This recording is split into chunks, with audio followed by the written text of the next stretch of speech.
We're back tonight, and if you've been here before, then you already know, this isn't just a story. Not the way it's usually told.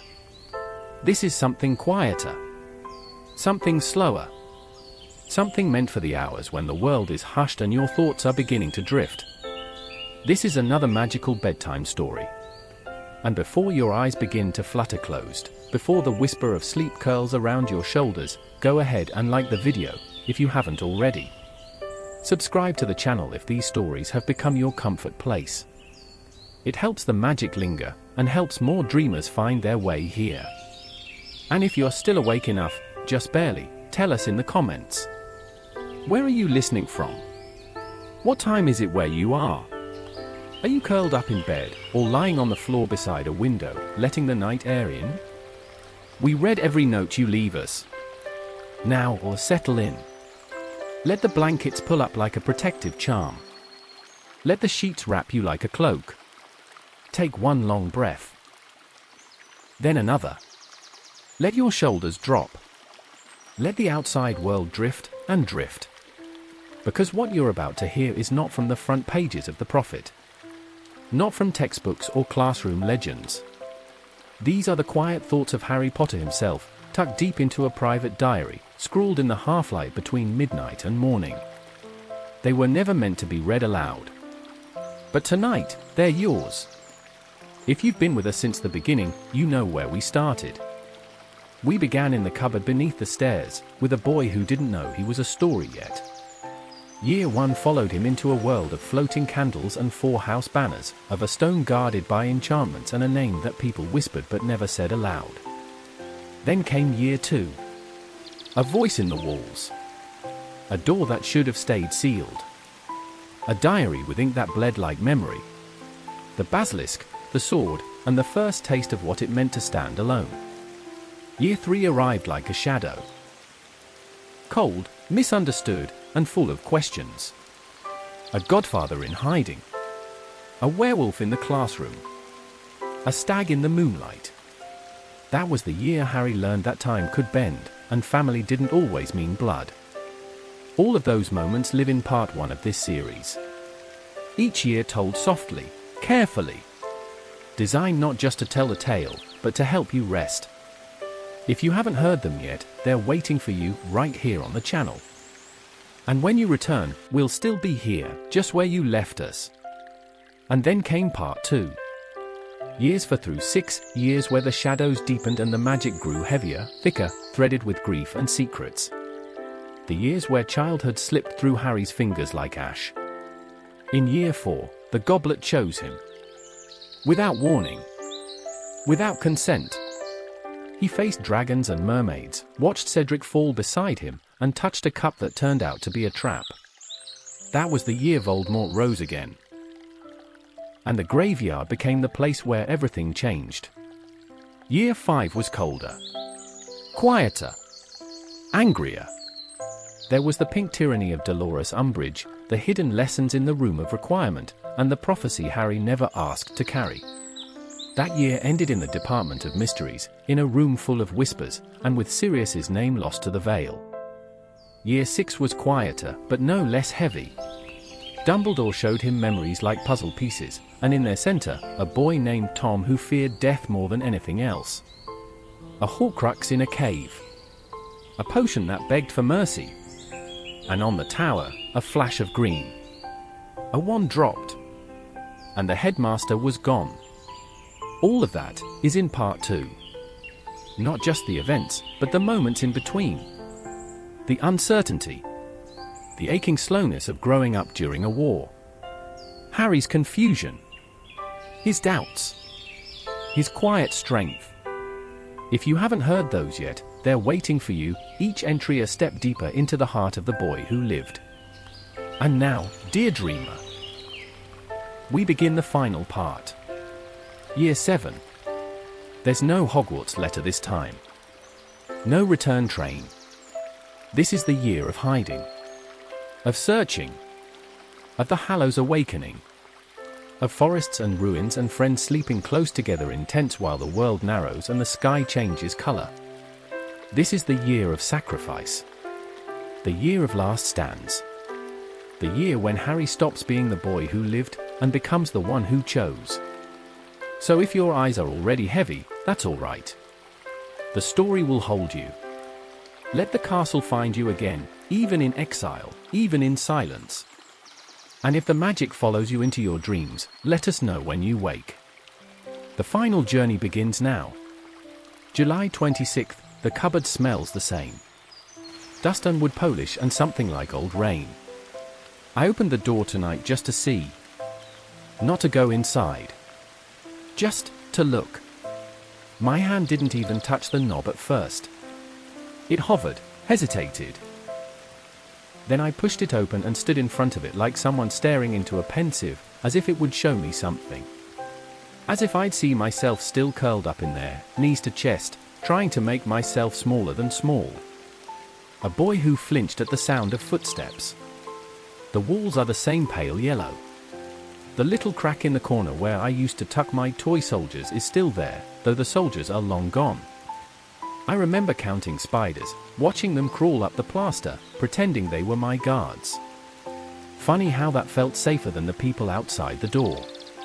I didn't stay long. Just long enough to feel something settle in my chest. Not quite sadness. Not quite peace either. More like recognition. Like nodding at an old scar and saying, yes, you're still there. I don't know why I came back in here tonight. The Dursleys are asleep, or pretending to be. They don't talk to me much now. Dudley gave me a strange sort of nod earlier, the kind that almost said thank you without using words. Petunia still sets out meals but doesn't meet my eye. And Vernon, well, he walks around like the air offends him. It's quieter this summer, but not softer. The days here feel brittle. Like something's waiting to snap. I wake up early, before the sun really burns through the mist, and just sit on the edge of the bed with Hedwig's cage beside me. Empty now. I keep thinking I hear her wings shift, that soft rustle before she settled. But it's just wind, I suppose. Or memory. I don't unpack much. Just my wand, always close, and the little mirror piece that Sirius gave me. The glass catches the light strangely. Sometimes I think I see something flicker in it, just a glint, like an eye turning toward me. But when I look closer, it's only my own face, tired and older than it should be. I miss Dumbledore. It's strange how quiet his absence is. It doesn't shout or echo. It just sits there, in the background of every thought. Like a candle that went out in the middle of the night, and now the darkness feels heavier because you remember the light. I haven't written in this diary since last year. I'm not even sure why I started again. Maybe it's because I don't know what else to do. There's no Hogwarts in September. No trunk to pack. No letter to wait for. Just this mission, this hunt, this invisible trail left behind by someone who's gone. Hermione says we need to be smart. That there's a plan, even if we can't see it yet. Ron talks a lot about the tent we'll use, like it's already packed and waiting. Sometimes I think they're braver than I am, just in quieter ways. They believe in me more than I believe in myself right now. And still, I think about Hogwarts. About the Great Hall and its floating candles. About the stairs that moved when you weren't looking. About the way the castle made me feel like I wasn't alone. I wonder if it feels me leaving. If it knows this is goodbye for a while. Or maybe forever. The cupboard door is closed now. I shut it gently, without a sound. It's not a prison anymore. Just a memory. But it still holds the shape of me, somehow. The boy I was. The one who waited for a letter that would change everything. It did. And now I'm waiting again, for what comes next. But for tonight, just tonight, I'm letting myself drift in the quiet. Letting the old house creak around me like it used to. Letting the past breathe beside me. Like it's folding itself away. Like the cupboard. July 29th, I found one of Mum's letters today. Just a corner of it, really. folded into the bottom of Sirius's old trunk like it had been hiding there for years, waiting for the right hands. It smelled like dust and ash and something sweet, lavender, maybe, or the faintest trace of baby powder that hadn't fully vanished. The ink was faded, slanted, warm with personality even though I didn't know her hand. But I could feel her in it. Like she was leaning over my shoulder, whispering the words as I read. She mentioned me. Harry loves the cat, she wrote. Though he tried to ride it yesterday, James thought it was hilarious. My throat closed up for a full minute after that. Just seeing my name written by her hand. Harry. As if I'd always belonged to her. As if I hadn't been torn away so soon after. I don't remember the cat. But for a moment, reading those lines, I could almost feel the soft fur under my hand, the way a toddler's grip is clumsy but full of wonder. I could almost hear my mum laughing, maybe in that same high, clear way I once heard in the graveyard at Godric's Hollow. A sound that doesn't belong to ghosts. I didn't show the letter to Ron or Hermione. Not yet. Maybe I will. But some things feel like they belong only to the quiet. To candlelight and stillness. To the space between dreams. The locket is cold again. It sits wrapped in an old sock in the corner of the drawer, far from my wand, but I swear I can still feel it pulsing. Just barely. Like it wants to be worn, to be closer to skin and heartbeat. But I won't touch it tonight. It's like a storm sealed in a tiny case, unseen, but waiting. Sometimes I catch myself reaching for it without thinking. As if it's familiar. As if I've already started forgetting what it does to me. I hate that. I hate how it whispers. Not words, exactly, just impressions. Like fog curling around a thought and turning it heavy. When I wore it last, I kept thinking of all the people I'd let down. Sirius. Dumbledore. My parents. The list is long and gets longer at night. But I try to remember what Dumbledore said, that love is the most powerful magic of all. I used to think that sounded a bit sentimental, especially after everything I've seen. But maybe he was right. Maybe the locket feeds on the absence of it. Maybe it tries to fill the silence with something cruel. I spent the afternoon sorting through papers in Sirius's room, searching for any clues about the horcruxes or what he might have known about Dumbledore's past. Kreacher muttered to himself the whole time, but he brought me tea. Actually brought it. No spitting in it, either, as far as I could tell. Progress, I suppose. Sometimes I wonder what it would have been like if Sirius had lived. If we'd had just a little more time. He might have helped me understand this next part, the part where you go forward without any real direction. He used to say you've got to trust yourself, Harry, but it's hard, now. The silence between his words is too loud. Still, the letter helped. Even that one sentence about me and the cat, it reminded me that I was loved once, not just the boy who lived, not a weapon or a symbol. Just a boy, in a home, with parents who laughed. Hermione says we'll leave soon. Grimmauld Place won't be safe forever. Ron keeps sharpening his wand movements like we're about to dive into something thick and fast. I can feel it, too. Like the air around us is humming with something about to begin. But tonight, I'm keeping the letter close. I folded it neatly and slid it under my pillow like a charm. As if it can ward off the dark. Maybe it can. Maybe just for tonight. August 1st, I caught her looking at me today. Just for a second. Her eyes met mine across the hall while she stood by the linen cupboard, holding a stack of towels she didn't really need to be folding. She froze. And so did I. Not because I was scared, those days are long gone, but because it felt like something passed between us. Something wordless. Something old. She looked away quickly, of course. Her fingers gripped the edge of a towel like it might unravel if she didn't hold it tight enough. But in that brief moment, I saw it. The thing I'd always wondered about. That flicker of recognition.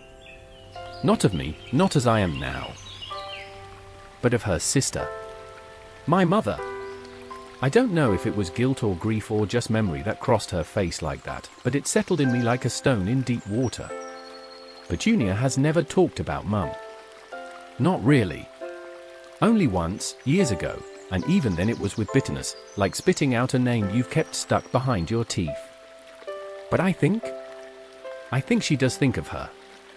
I think she remembers being little girls in the same room, brushing their hair side by side. I think she still sees Lily in me when I'm not looking. It was strange, realizing that she might have mourned too, even if it came out all twisted and harsh. That she might have closed the door on magic not just out of fear or envy, but out of sorrow. Maybe it hurt to know that her sister had a world she'd never enter. A life Petunia couldn't follow her into. She didn't speak to me after that. Just went back into the kitchen and closed the door a little more firmly than usual. But I stood in the hall for a long time, feeling something strange settle in my chest. Not forgiveness. Not yet. But something like understanding. Or the very beginning of it. Dudley's been quieter, too. He offered me a biscuit yesterday. Didn't say anything, just held it out awkwardly like he was afraid I might hex it. I took it. Ate it. It tasted like dry tea and discomfort. But still, it was something. A gesture. A small, strange peace offering from the boy who once used me as a punching bag. People change. Even the ones you least expect. We're leaving soon. The Order's planning the move, though no one tells me the full details yet. I get the feeling they're watching me like I'm fragile, like I might shatter if they push too hard.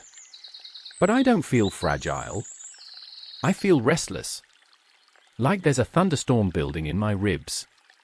Like I'm holding too much of something I don't know how to release. The mirror shard is still beside my bed. I looked into it again last night, whispering nothing into the glass. I keep thinking maybe Dumbledore will answer somehow, or Sirius, or someone. But it stays empty. Just my own face looking back, always surprised by how tired it looks now. The boy who stared into this mirror before wouldn't recognize me, I think. He was too full of hope. Or maybe just too young to know what hope really costs. I'm starting to pack again. Slowly. Folding robes that still smell like the Burrow, stuffing books into my rucksack. Hermione sent me a list of essentials, of course. Ron added a note that just said, "Don't forget snacks." Seriously. I smiled at that. It felt good to smile. Like my face remembered how. The cupboard's door stays closed now. I don't need to look anymore. Whatever was locked in there isn't me anymore. It's just a shadow I walked through. But Petunia's eyes, those stay with me. I think of them as I fall asleep tonight. Pale, sharp, uncertain. Not warm like Mum's, but connected. A tether I never saw before, soft and strange. Maybe we're all more tangled together than we realize. Maybe even pain has roots in love, if you dig deep enough. August 3rd, the silence is different now. Not the kind that waits, but the kind that settles. The Dursleys are gone. Properly gone. Packed off by the Order with their reluctant trunks and stilted goodbyes. I watched them pull away from the curb through the upstairs window, the car shrinking smaller and smaller until it blurred into the edge of the streetlight. And then the house went quiet. Really quiet. The kind of quiet that breathes. The kind that remembers. I walked through each room this evening. Not to check for anything, just to feel what it was like with no one in it. No shouting. No clatter of Dudley's feet on the stairs. No sniffing from Aunt Petunia over an imaginary smudge on the banister. Just the creak of floorboards and the soft hum of the refrigerator like some distant heartbeat still ticking under the ribs of the place. The kitchen still smells like overboiled cabbage. That never seems to fade. I stood in front of the sink for a while, remembering the time I was told to scrub it with a toothbrush. I was 8, maybe. My hands raw and red. Back then, I thought if I could just make it sparkle enough, they'd notice. Maybe smile. Maybe say thank you. They didn't. I don't resent them as much as I thought I would, now that it's all nearly over. Funny how time does that. It doesn't make it okay, but it softens the edges, rounds them into something you can carry without cutting your hands. And maybe that's enough. I opened the cupboard again. Just once more. Not to stare into it this time, but to leave something inside. The toy knight Ron gave me back in 4th year, a little stone thing with a chipped shield. He said it looked like me if I ever wore armor.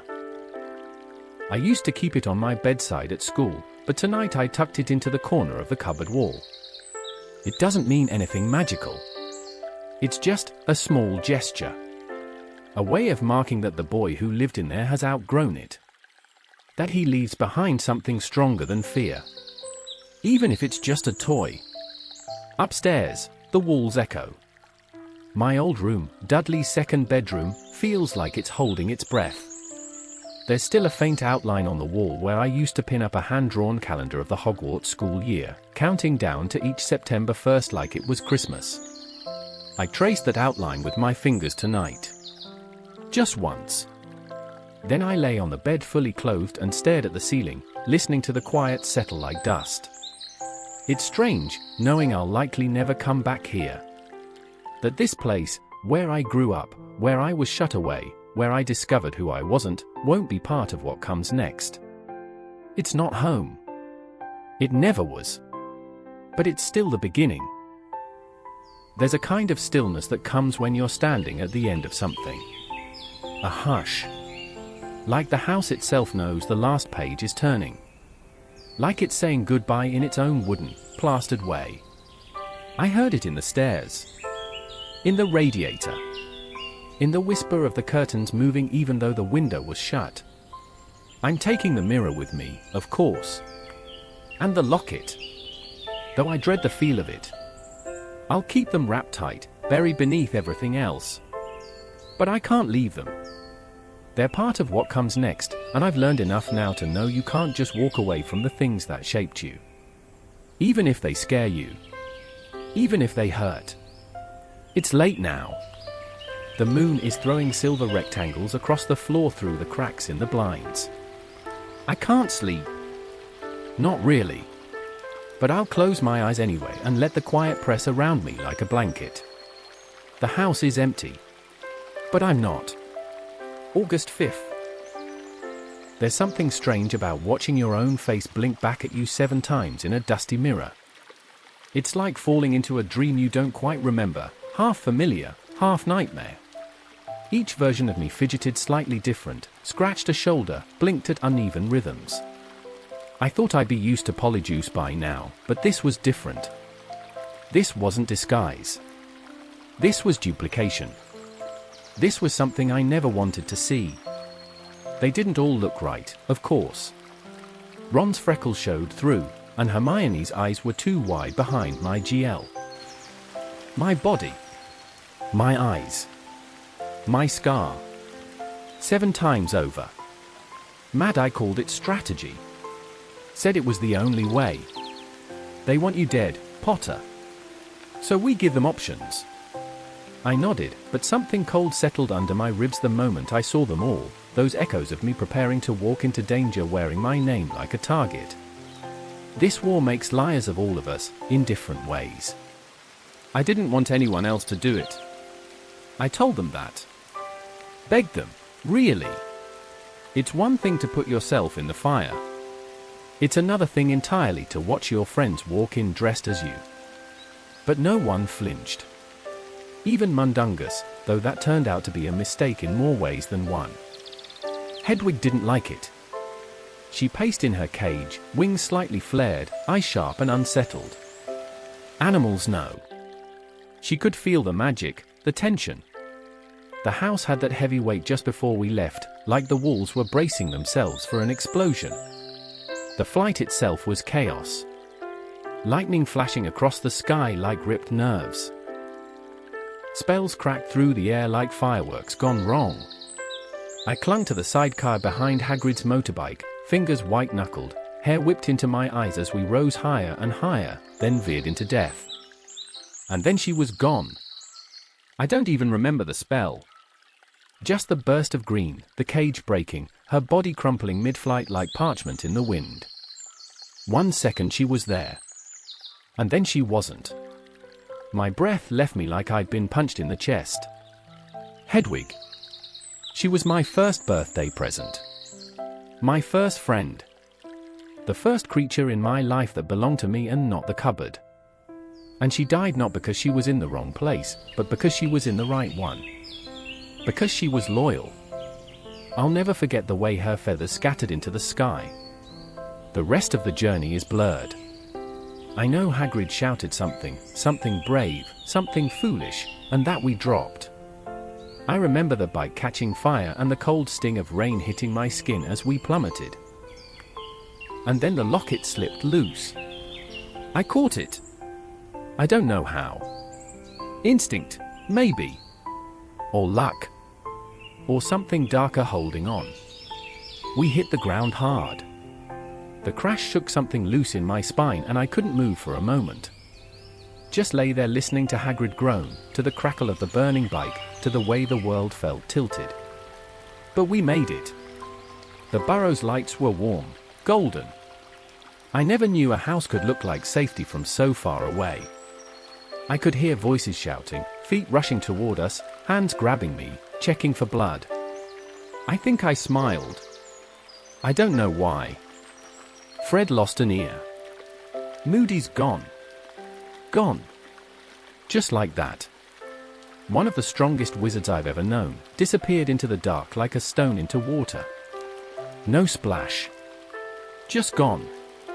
And all I can think, sitting here in this borrowed room with a cup of tea going cold beside me, is that they did this for me.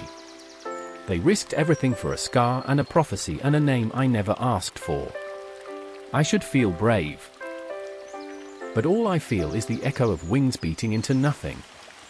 August 6th, I keep reliving it. The sky cracking open, the motorbike burning beneath us, and that awful free fall into the dark.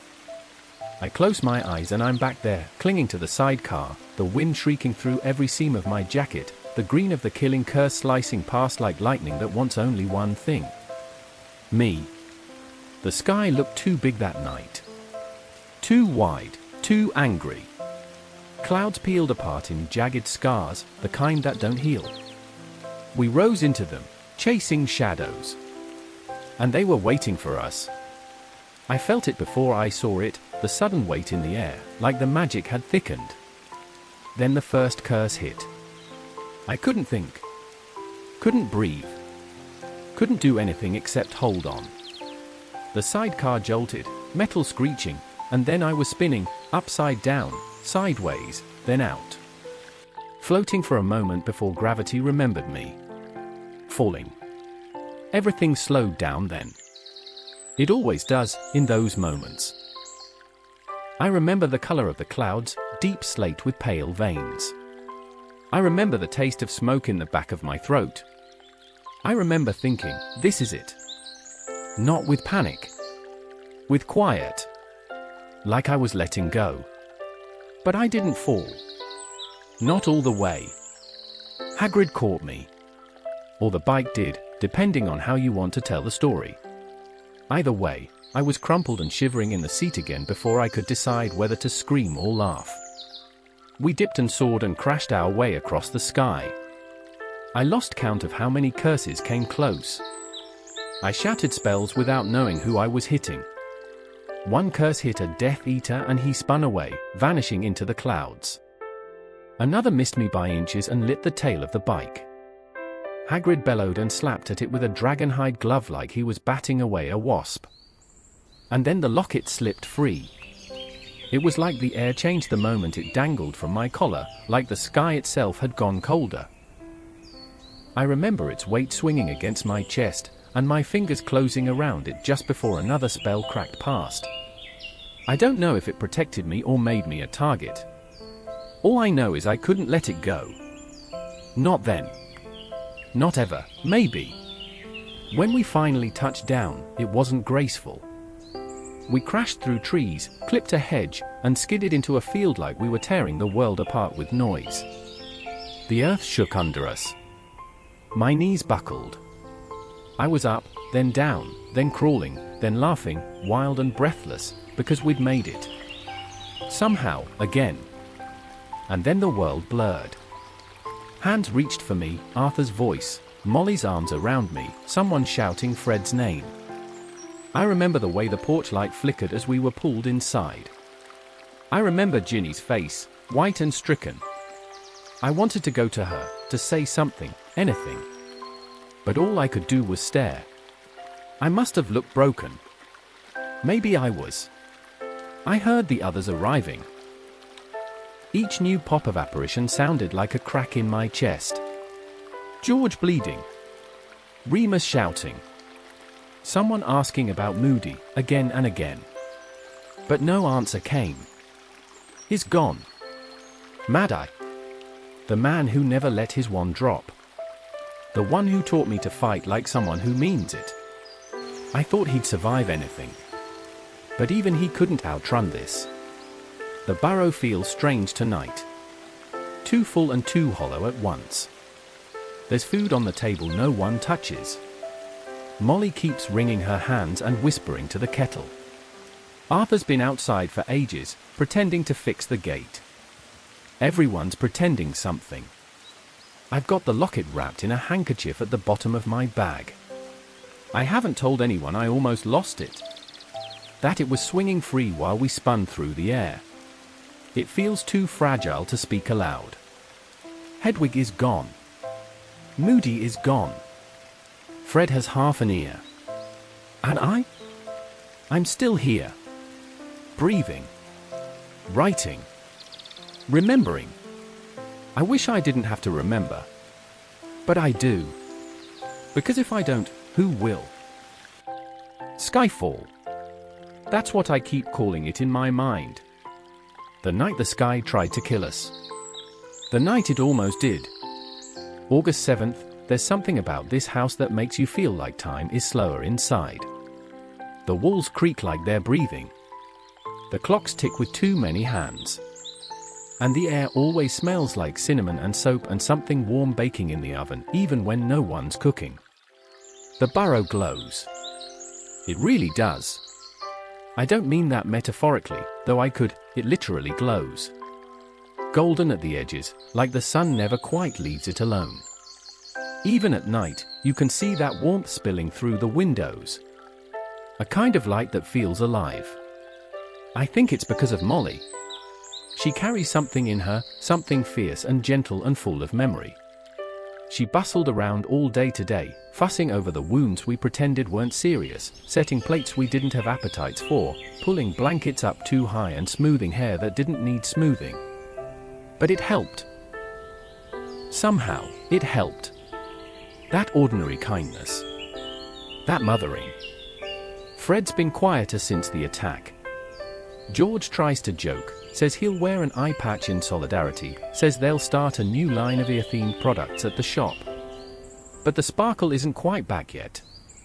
Not fully. You can hear the silence between their words. The twin-shaped pause that lingers while they figure out how to be themselves slightly apart. Ron keeps looking at me. Not with pity. Just awareness. Like he knows how much I'm not saying. He's seen me sleep, or not sleep, rather. The way I toss and mutter. He hasn't said anything, but he doesn't ask questions when I walk outside late at night either. Hermione brought me tea this morning. Not because she wanted to talk, just because. She handed me the mug and sat beside me on the back step without a word. We watched a beetle crawl up the side of the garden gnome's hat for a full 5 minutes before she whispered, "You don't have to be brave all the time." I didn't answer. I don't think I needed to. Ginny, she's here, but distant. I think we're both afraid to look too long. There's too much weight in the space between us, unsaid things, unshed tears. But when our eyes meet, I feel something steady, like a lighthouse in a storm. I don't know what to do with that right now. So I just let it sit there, warm and distant. I wandered through the orchard earlier. The one where they play Quidditch. The trees hum with insects this time of year, and there's a little slope where the sun hits just right around 4 o'clock. I lay there a while, watching the clouds, listening to the wind slip through the grass like it had secrets to tell. It felt like Hogwarts for a moment. That quiet magic that doesn't need spells. We keep talking about the wedding. Flo and Bill, just days away now. There's something surreal about it, planning something joyful in the middle of all this grief and fear. But maybe that's why it matters so much. Maybe celebration is rebellion, in its own way. A defiant flicker of hope. The locket's still wrapped up. I haven't touched it. But I think about it all the time. Like a second heartbeat just beneath my own. Like it's whispering from the drawer. I'm afraid of what comes next. But the Burrow, for now, is soft and golden and safe. Even if only for a breath. Even if it's all about to change again. And tonight, as I lie here beneath the patchwork quilt Molly tucked up to my chin, I let myself pretend, just for a moment, that I am only a boy in summer. That the war is far away. That the wedding is all we're waiting for. That the world might stay lit with this soft, honey-colored glow forever. Just for a moment. August 8th, we lit a candle for him tonight. Just one. A thick one, plain and white, with a slow-burning wick and wax that melted like it had all the time in the world. Molly set it in the center of the kitchen table, and no one said anything for a long time. We just sat there. Me, Ron, Hermione, Ginny, Arthur, watching the flame dance as if it could speak for us. As if it already knew what we couldn't find words for. Mad Eye's gone. It's been days now, but it only started to feel real this morning. The kettle was whistling too loud and Arthur was fiddling with a broken plug for no reason at all, and Molly snapped. Not cruelly. Just a single sharp clatter of the spoon against the sink. And then she turned away and wiped her eyes. That's when I felt it, the weight of it settle fully. He was the first to fall this time. Moody always looked like he belonged in a war. Gruff. Hardened. All edges. That magical eye spinning as if he could see every trick before it started. But under all that was someone who chose to keep fighting. Someone who never stopped showing up. He protected me, even when he didn't like how I handled things. Even when he barked orders that made my ears ring. He stood between me and death more times than I can count. And now, there's just this empty space where he stood. No body. No proper farewell. Just a name we say with lowered voices, like if we say it too loudly, the reality will hurt more. Hermione placed a sprig of rosemary beside the candle. I don't know where she got it. Probably the garden. She whispered something under her breath. I think it was a line from a poem. Ron didn't say anything. He just sat with his arms folded tight across his chest, staring at the flame like it owed him answers. I keep wondering if Moody knew. If he felt it coming. He always did have a sixth sense for danger. Maybe that's why he made us swear again and again to stick to the plan. Maybe that's why he paired me with Hagrid, the indestructible wall of magic and muscle. Maybe he was already saying goodbye in his own way. There's something brutal about how quickly it all happens. You're flying, dodging curses, clinging to your life, and then someone's gone. Like smoke in wind. No time to mourn. Just gone. I wish I'd thanked him more. For everything. For watching over me when I didn't deserve it. For treating me like a soldier when everyone else was trying to protect me like a child. For believing I was capable of more than just surviving. It's funny. He used to yell constant vigilance, like a battle cry. It sounded harsh. But now it feels almost kind. Like he was giving us armor stitched from his own fears. Like he was handing us the only gift he had left. The Burrow feels heavier tonight. As if even the house is grieving. The gal in the attic hasn't made a sound. The dishes washed themselves slowly, quietly, as if not to disturb the candle. I took a walk after dinner. Out past the shed, down by the field where the garden gnomes sleep curled in flower pots. The stars were sharp, blinking like they wanted to speak. I whispered Moody's name under my breath. Just once. To the sky. To the wind. To whatever might still be listening. We'll keep going. We have to. That's what he'd want. But a part of me knows that nothing will be quite the same now. That some silences will always carry his echo. The candle burned low. Molly didn't blow it out. She let it die on its own. And when the wick finally gave up, the darkness didn't feel colder. Just lonelier. August 10th, the tent is up in the orchard, all gold and white with fluttering edges like it's caught between here and a dream. It doesn't look like it belongs to this world, not really. It looks like something that might vanish if you blink too long. But it's real. Fleur and Bill's wedding is tomorrow, and today the Burrow feels like it's trying to remember how to be happy. There's laughter again. Not the nervous kind we've all grown used to, but real laughter, full, echoing, bright. George tried on a velvet top hat this morning and spent a full hour pretending to be a ministry official named Bartholomew Quib. He even had a voice for it. Ginny nearly choked on her pumpkin juice. For a moment, we were just people. Just kids again.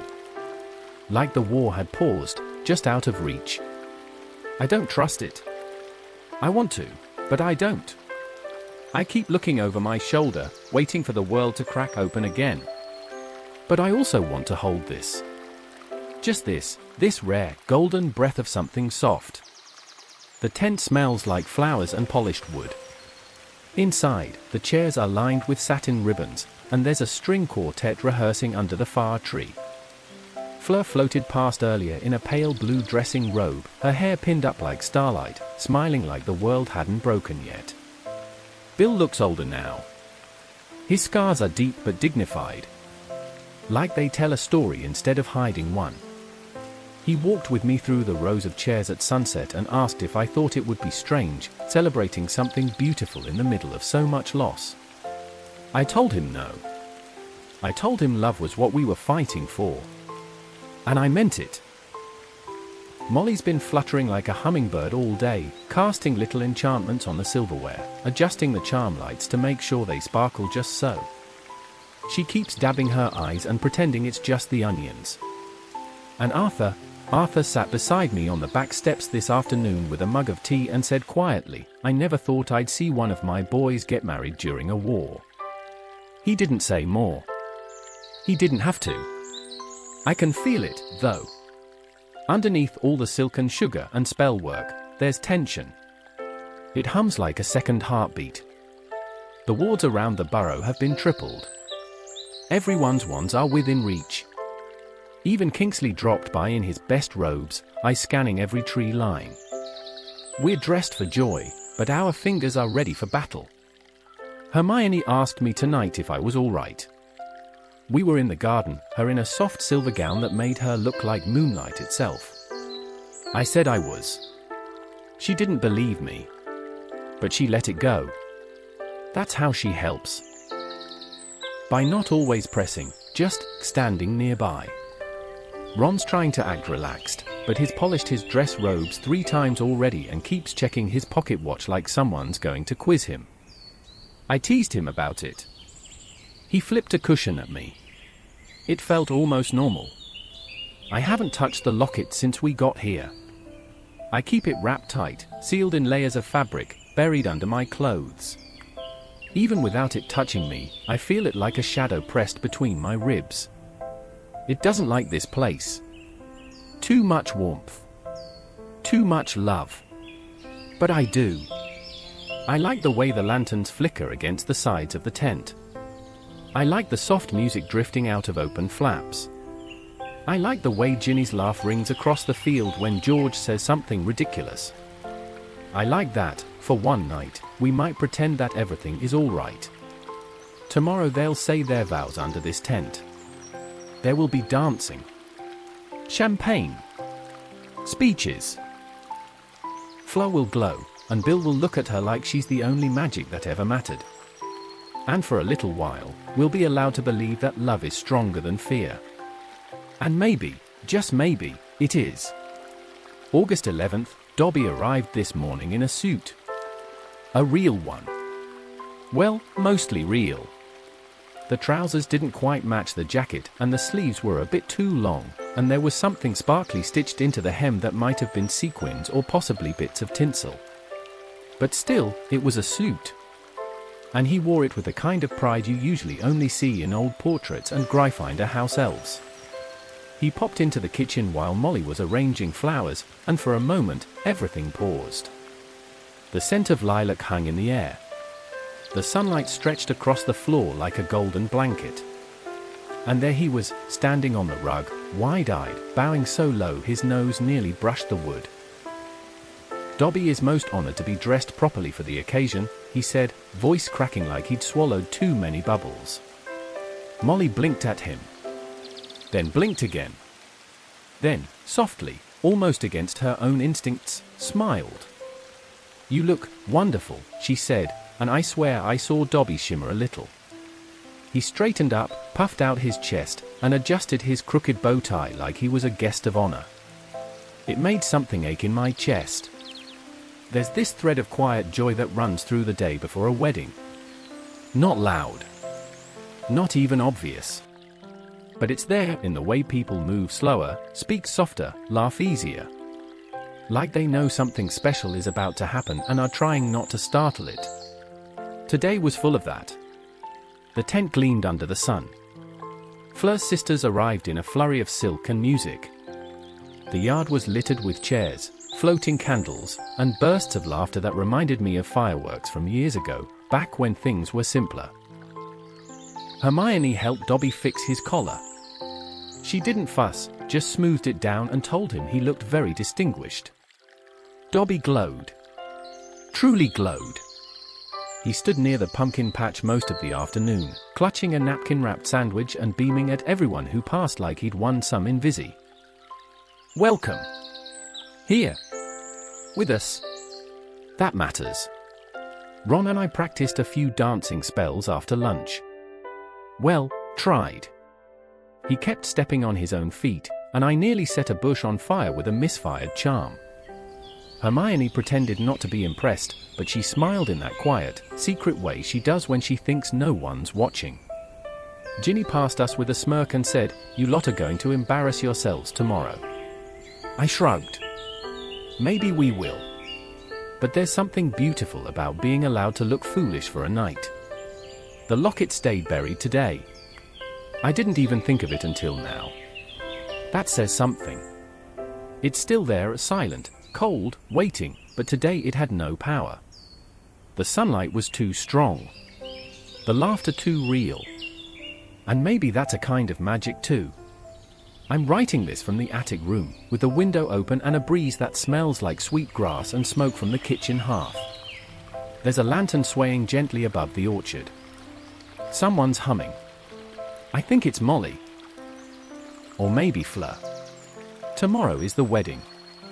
And tonight, there's peace. Even if it's borrowed. Even if it's brief.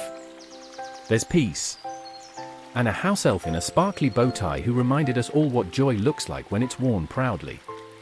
August 12th, I left early this morning, before the sun had fully risen, before anyone else was awake. The grass was still silvered with dew, and the sky hung heavy with that pale blue hush that only happens just before the day finds its voice. I didn't tell anyone where I was going. I just walked. Past the chicken coop, over the little hill, through the hedgerow where the wards fade thin. And then I apparat. There's something about that place, Hogwarts in summer. Empty. Still. The lake smooth as glass. The windows of the castle glowing gently from within, as if it's dreaming of students and song and celebration. It shouldn't feel like home when it's so quiet. But it does. The tomb is at the edge of the grounds, just where the sun first spills over the trees. It gleams in the morning light, pure, solid white. Cold to the touch, even in August. There are no flowers. No offerings. Just silence. Heavy and complete. I didn't bring anything. I didn't know what you're meant to bring to a headmaster who meant more than a teacher, more than a general, more than anything. I just stood there. Watched the way the wind tugged gently at the grass around it. Let my hands hang useless at my sides. I'm sorry, I wanted to say. For not understanding sooner. For not being quicker. For not saving him. I said it aloud, finally. Just those 2 words. I'm sorry. They barely made a sound. But they echoed inside me like something breaking quietly, far below the surface. I remembered the way he looked that night, the light around him, the calm on his face. He knew. He always knew. I didn't. I just stood there, frozen. And Snape did it. And somehow, that's a truth I carry like a knife with no hilt. Dumbledore gave me more than anyone ever had. Not just guidance, but belief. Trust. A kind of quiet expectation that I could be more than I thought I was. And now I'm meant to go on without him. To follow this invisible thread through the darkness, hoping it leads to something that makes sense. I sat by the tomb for a long time. Watched the clouds move. Listened to the rustle of the forbidden forest beyond the trees. There were birds. A breeze. The world, turning slowly as it always does. And then I whispered what I really came to say. I don't know if I can do this without you. The wind didn't answer. But the stillness felt less lonely after I said it. I placed my hand on the stone. Just once. Just for a breath. It was smooth. Cold. Solid. And I remembered his hands, soft, worn, and always steady, even when everything else was chaos. Then I left. Apparat back to the Burrow just as the first bells of the wedding tent began to ring. No one noticed I'd gone. I slipped into my robes, brushed off the grass stains, and joined the others in the orchard. The music was starting. The chairs were filling. Ron elbowed me and said, "You missed a gnome juggling." Hermione gave me a look that said later. But I couldn't stop thinking about the tomb. About the quiet there. About how, for a few moments, it didn't feel like goodbye. It felt like guidance. August 13th, full of looked like moonlight woven into silk. When she stepped beneath the wedding canopy, everything stopped, like even time itself took a breath. Her veil caught the sun and shimmered as if it remembered starlight. For a moment, I forgot everything. The war, the locket, the fear curled up behind my ribs. I forgot Voldemort. I forgot the prophecy. There was only the way Bill looked at her. Not with awe. Not even with surprise. But with certainty. Like he knew, deep in his bones, that no matter what happened next, he would always find his way back to this moment. To her. The ceremony was simple. Beautiful. A blend of French charm and Weasley tradition, with ribbons that floated on unseen winds and flower petals that danced before they touched the ground. Mr. Weasley gave a small, stammering speech that had half the guests sniffling, and when Fleur's mother cried, even Molly looked like she might crumble for a second. But then she smiled. And everything felt whole again. I sat between Hermione and Ron, our knees brushing, hands occasionally bumping as we clapped or reached for pumpkin fizz. Hermione had plaited her hair with silver thread. Ron's dress robes, surprisingly, fit. Ginny was across the aisle, radiant in green, her gaze flickering to mine like a whisper she wasn't sure she wanted to speak. It felt like a fairy tale we were borrowing for the day. Even Dobby, perched proudly near the front with a bow tie that sparkled with tiny enchanted bells, looked entranced.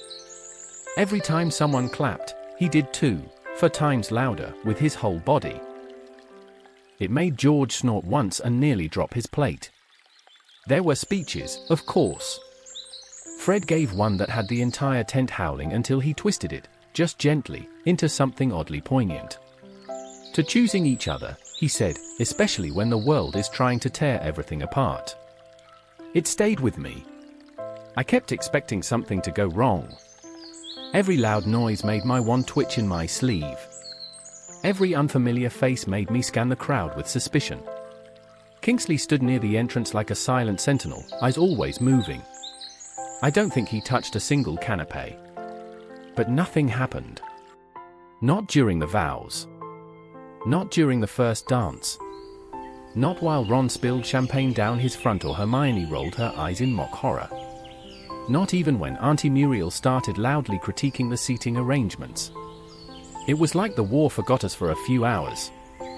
After dinner, I walked along the edge of the orchard alone.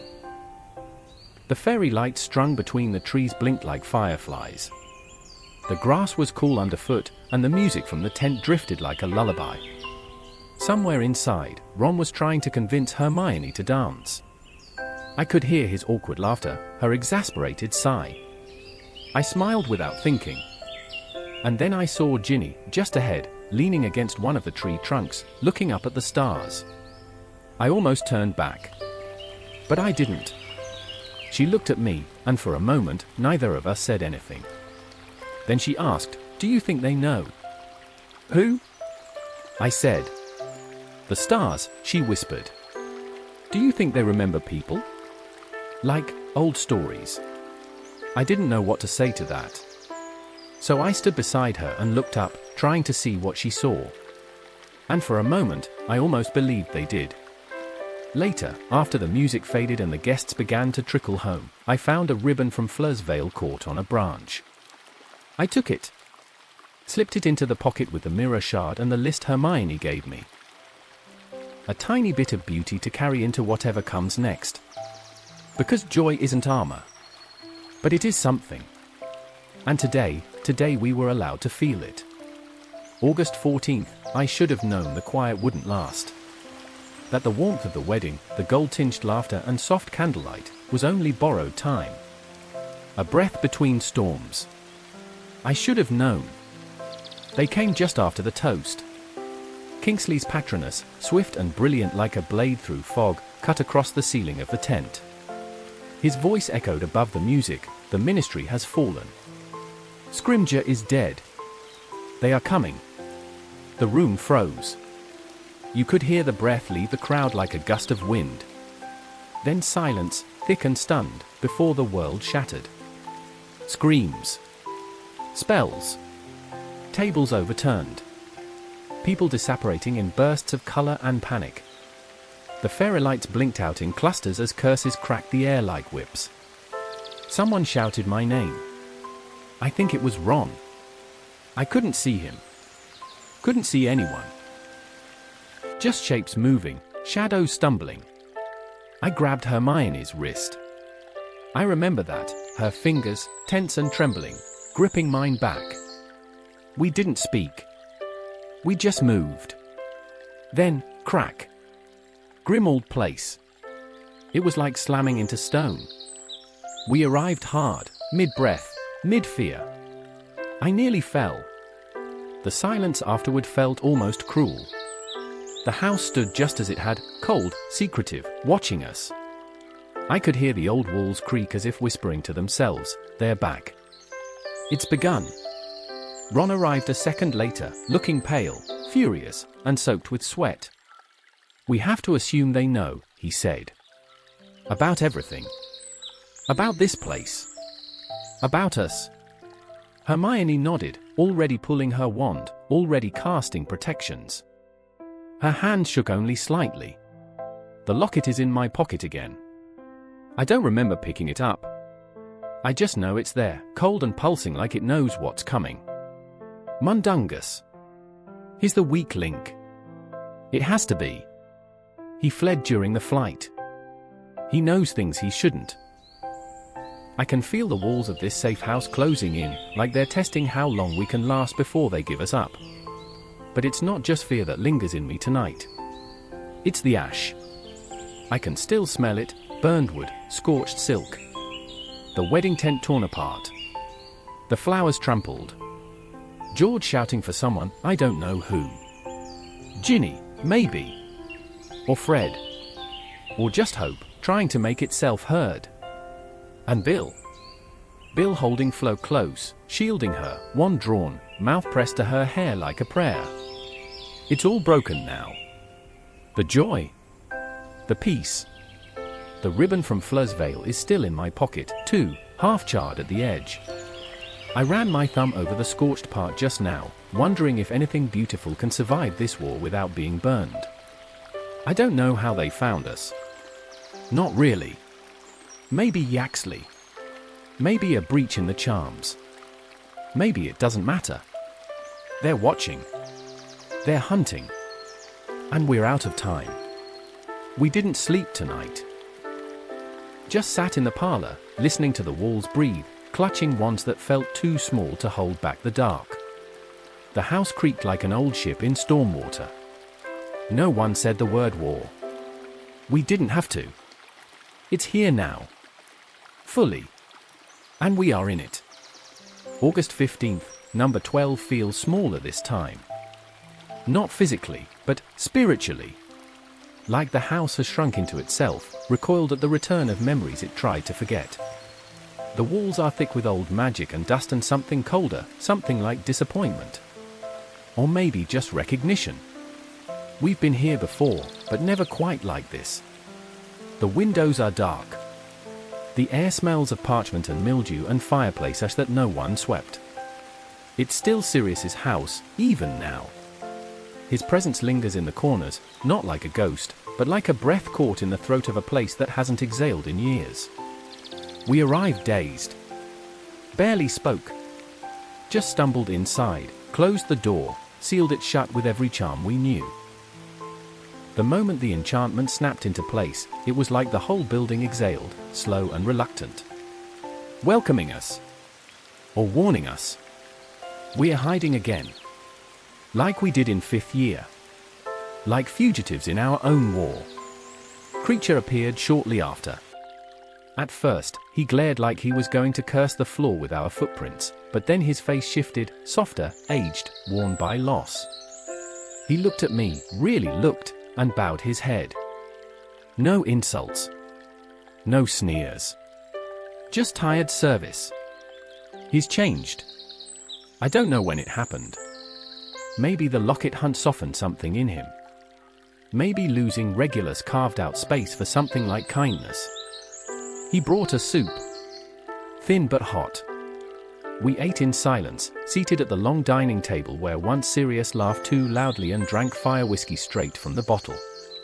I remembered the tapestry in the hall, how it burned beneath my wand tip, his family scorched off the wall like dead leaves. The house creaks more than it used to. Or maybe I just hear it more now. The floorboards above shift like someone's pacing, except we're all on the ground floor. Hermione says it's the memory of footsteps. That the house holds echoes. Ron rolled his eyes, but I think she's right. I went into Sirius's room after midnight. The door moaned like it hadn't opened in years. It smelled the same: smoke, leather, freedom. His posters are still there, curled at the corners. Gryffindor scarf on the bedpost. I sat on the edge of the mattress and tried to picture him there, hair falling in his eyes, smirking at something wildly inappropriate. I miss him more in this house than anywhere else. I found an old photograph tucked behind his desk, him, James, and Lupin, all in their 20s. Wild-eyed, arms slung around each other, standing outside the hogshead with mugs raised high. They looked invincible. It hurt, seeing that.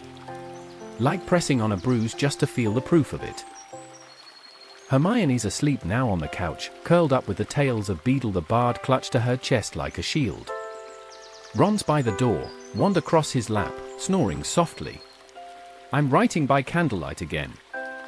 It feels like the only light we can trust. The locket is hidden. Wrapped tight. But even here, it hums. I swear I can feel it in the floorboards, like a pulse in the bones of the house. We'll stay here for a while. Long enough to plan. To gather strength. But I don't think this place is a sanctuary anymore. It's a memory. And we're inside it. August 16th, I offered Kreacher tea today. Real tea. Not a command, not a demand, just an invitation. He looked at me like I'd grown antlers. Or maybe like I'd finally done something that made sense to him. Hard to tell with Kreacher. His eyes are always darting, searching, weighing every word for hidden meaning. But something shifted. He took the tea. It's strange how quickly this house can change tone. How a single gesture, one softened edge, can ripple outward. The last time we stayed here, Kreacher hissed under his breath every time I entered a room. Now he bows, not deeply, but with purpose. He doesn't grumble when Ron leaves his boots by the door. He doesn't glare when Hermione speaks. He listens. I think it started with the locket. When I showed it to him, Regulus's locket, something broke and mended in the same breath. He ran his hand over the engraving like it was a name carved into a tombstone. He didn't cry. House elves don't, not like we do. But his voice quivered when he told us how Regulus died. How he chose to die. It humbled all of us. Today, after tea, Kreacher brought us stew. Thick and hearty and not poisoned, which is more than I can say for the last time he made anything for me. He hovered by the door as we ate, pretending to fuss with a tablecloth. Ron muttered, "What's he up to?" But Hermione just smiled softly and said, "Maybe nothing. Maybe kindness." Kreacher's not kind. Not exactly. But he's changed. He even agreed to help us track Mundungus. Said it like an oath. Filthy sneak thief will not escape Kreacher's justice. He spat when he said it, but his loyalty was terrifyingly solid. I almost pitted dung. Almost. Later, Hermione found a photograph tucked behind one of the old black family books in the study. Regulus, maybe 15, standing stiff and awkward in front of a silver tree in bloom. Kreacher beside him, tiny and bow-backed, holding a tray. They weren't smiling. But there was something, an alignment. An understanding. He loved him, she whispered. Even in servitude. Especially there. I wonder what it means to love someone like that. Without question. Without protection. The house feels less hostile tonight. The curtains don't twitch as much. The shadows in the hallways feel less watchful. Even the portrait of Walburga Black is quieter, still a monster, but a sleeping one. I pass Sirius's room again. I couldn't go in today. Not yet. But I paused. Just to feel the space between then and now. Just to remember the first time I saw it, messy and loud and full of ghost laughter. I miss him. I miss how infuriating he could be. How alive. How angry he got on my behalf. There's no one left like that now. But Kreacher, oddly, keeps one piece of Sirius's world alive. The house. The memory. Even the contradiction of it all. We're still planning. Still researching horcruxes by candlelight, buried in books that smell of rot and secrets. But something small and important changed today. A servant chose to stand with us. And that might matter more than we understand.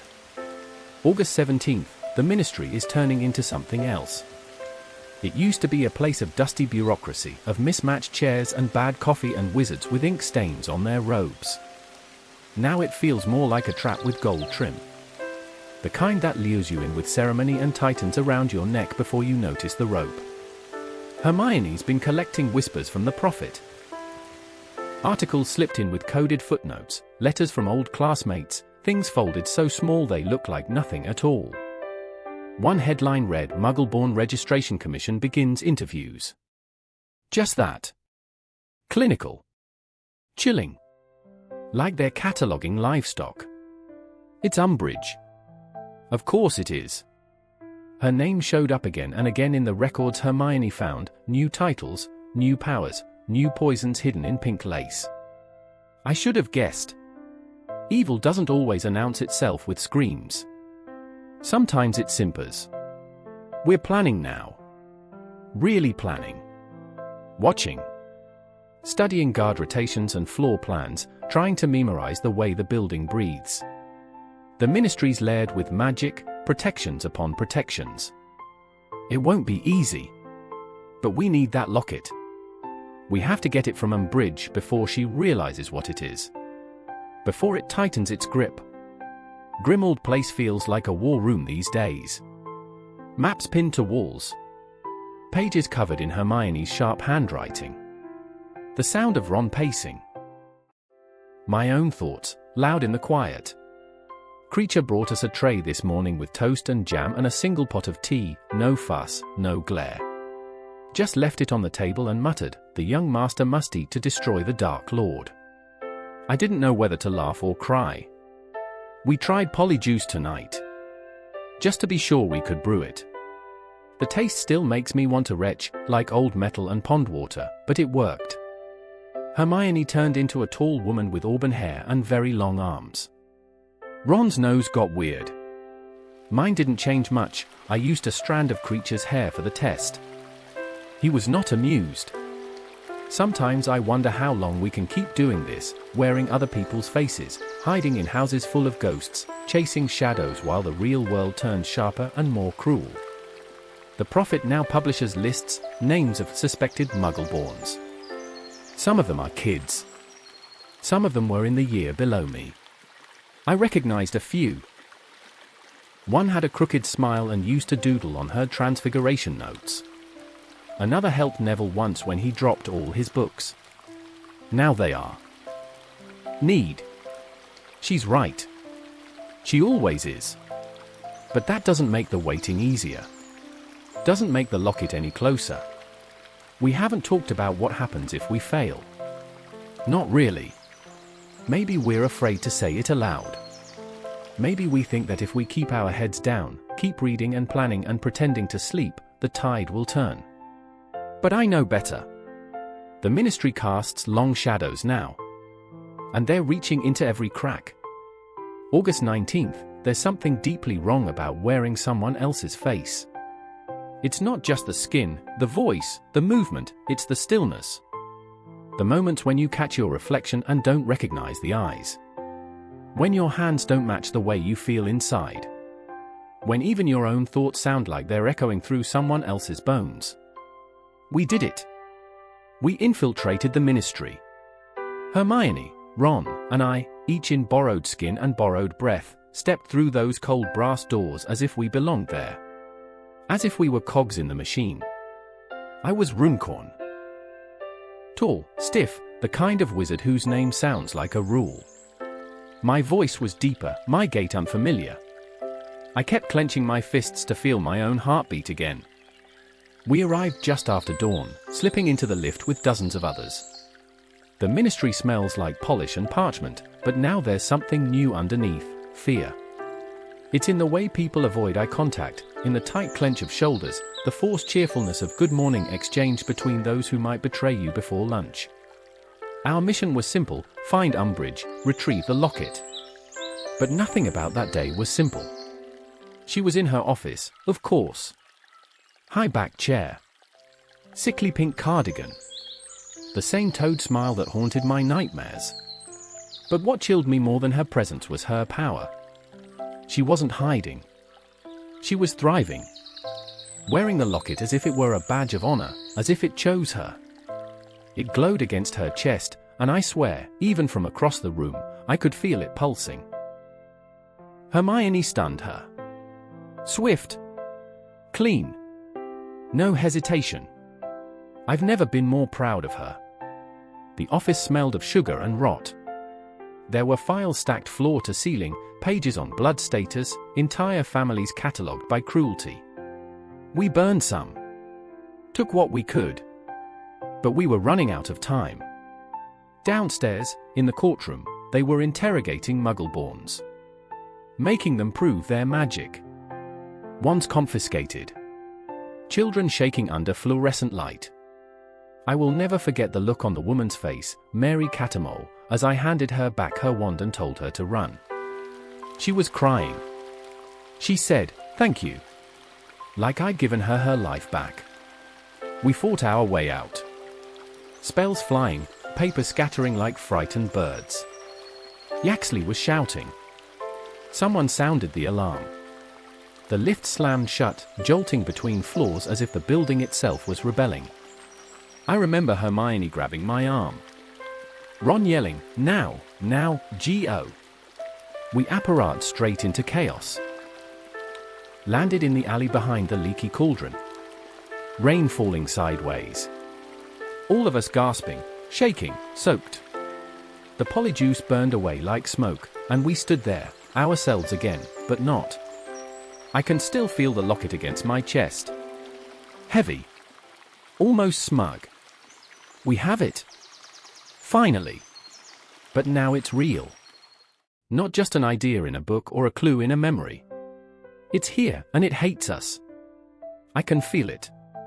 We're back at Grimmauld Place. No one speaks much. Ron's pacing again. Hermione's drying her hair with slow, angry swipes of her wand. The air tastes of wet stone and leftover panic. I keep seeing my borrowed hands. Keep hearing the door slam behind us as the ministry vanished in a blur of stormlight and fire. We did it. But I'm not sure we made it out whole. August 20th, it hums. Not with sound, but with presence. The locket doesn't just exist, it presses. A slow, cold weight in the room. Even when it's not touching me, I can feel it, like standing too close to something ancient and furious. Like a draft that doesn't come from any open window. We've been back at Grimmauld Place for less than a day, and already everything feels different. The house doesn't like it. The locket lies in the middle drawer of the old cabinet in the study, wrapped in cloth, sealed with a dozen charms, hidden beneath books with spines that crackle when you touch them. But it knows it's here. And worse, we know it's here. We take turns wearing it. It seemed fair. Logical. A way to divide the burden. But the moment the chain settles around your neck, it begins. Not words exactly. Not thoughts you can point to. Just impressions, like being watched from the inside out. I wore it this morning for the first time. The chain was colder than I expected. I didn't even notice the weight at first, just the way my breathing changed. Shallow. Tight. Like the air in the room had thickened. At breakfast, Ron said something. I don't remember what. A joke, probably. But it grated. Felt wrong. Like he was mocking me. Like he didn't understand the risk we were taking. I didn't say anything. But I felt it, anger, curling slow and quiet behind my teeth. The kind that doesn't explode, just simmers. Burns in stillness. By noon, I couldn't concentrate. Every sound was too loud. Hermione's page turns, Kreacher's footsteps, the slow tick of the grandfather clock in the hall. I kept touching the locket, fingers brushing over the serpent's S, as if stroking it would make it speak clearly. It never does. That's what makes it worse. It waits. Patient as poison. When I finally took it off, I felt hollow. Not better. Just emptied. Like something had scraped a layer off me and left the bones. Hermione's wearing it now. She hasn't spoken in over an hour. Just sits at the table with her notes, jaw clenched. Her hands are shaking a little. Ron noticed. He didn't say anything either. He just stood a little closer. We haven't figured out how to destroy it yet. We've read every book in the study, searched every page for clues. Dumbledore had the sword of Gryffindor, that much we know. But we don't know where it is, or how to find it, or whether it will even work again. The locket seems to know that, too. It thrums stronger every day we don't act. It feeds on our indecision. Kreacher says it speaks to him, in dreams. He whispers in his sleep now. We found him this morning, curled beneath the stove, murmuring something about the master's voice. Hermione tried to reassure him, but I think he's slipping. We all are. The house has started closing in again. The curtains hang lower. The mirrors seem dimmer. I passed the portrait of Wahlberger and for once she didn't scream, just smiled. That scared me more than anything else. I don't know how long we can stay here. I don't know how long we can carry this without breaking. But the locket pulses. And it's ours, for now. And every beat it gives off feels more like a countdown. August 21st. We're leaving Grimmauld Place. The house is no longer safe. Not for us. Not for anyone. Yaxley got in. We don't know how. Maybe it was the locket, maybe something slipped in through the broken seams of magic when we left the ministry. Maybe we brought it with us, a shadow tucked inside our sleeves. But he appeared in the hallway, sudden, wrong, wand raised. Hermione grabbed my arm and shouted, "Go!" Ron threw the bag and didn't even stop to see if we caught it. We apparat, mid-step, mid-breath. The spell tore us from the staircase before the house could react. Before it could seal us in. Now we're somewhere else. Somewhere wild and blank and open. A forest, deep and ancient. Trees like pillars, wind like breath through hollow bones. The sky overhead is thick with cloud and threat. We didn't even say goodbye. Not to Kreacher. Not to Sirius's room. Not to the place that once tried to hold us, even in its twisted, half-broken way. The last thing I saw was the portrait of Wahlberger swinging wide, her mouth twisted in a triumphant grin. As if she'd been waiting for the house to purge us. As if it was always meant to end this way.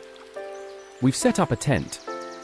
Hermione enchanted it from her beaded bag, a marvel of magic that feels too fragile to hold the weight of us. Inside, it's warm, barely. The floor is damp.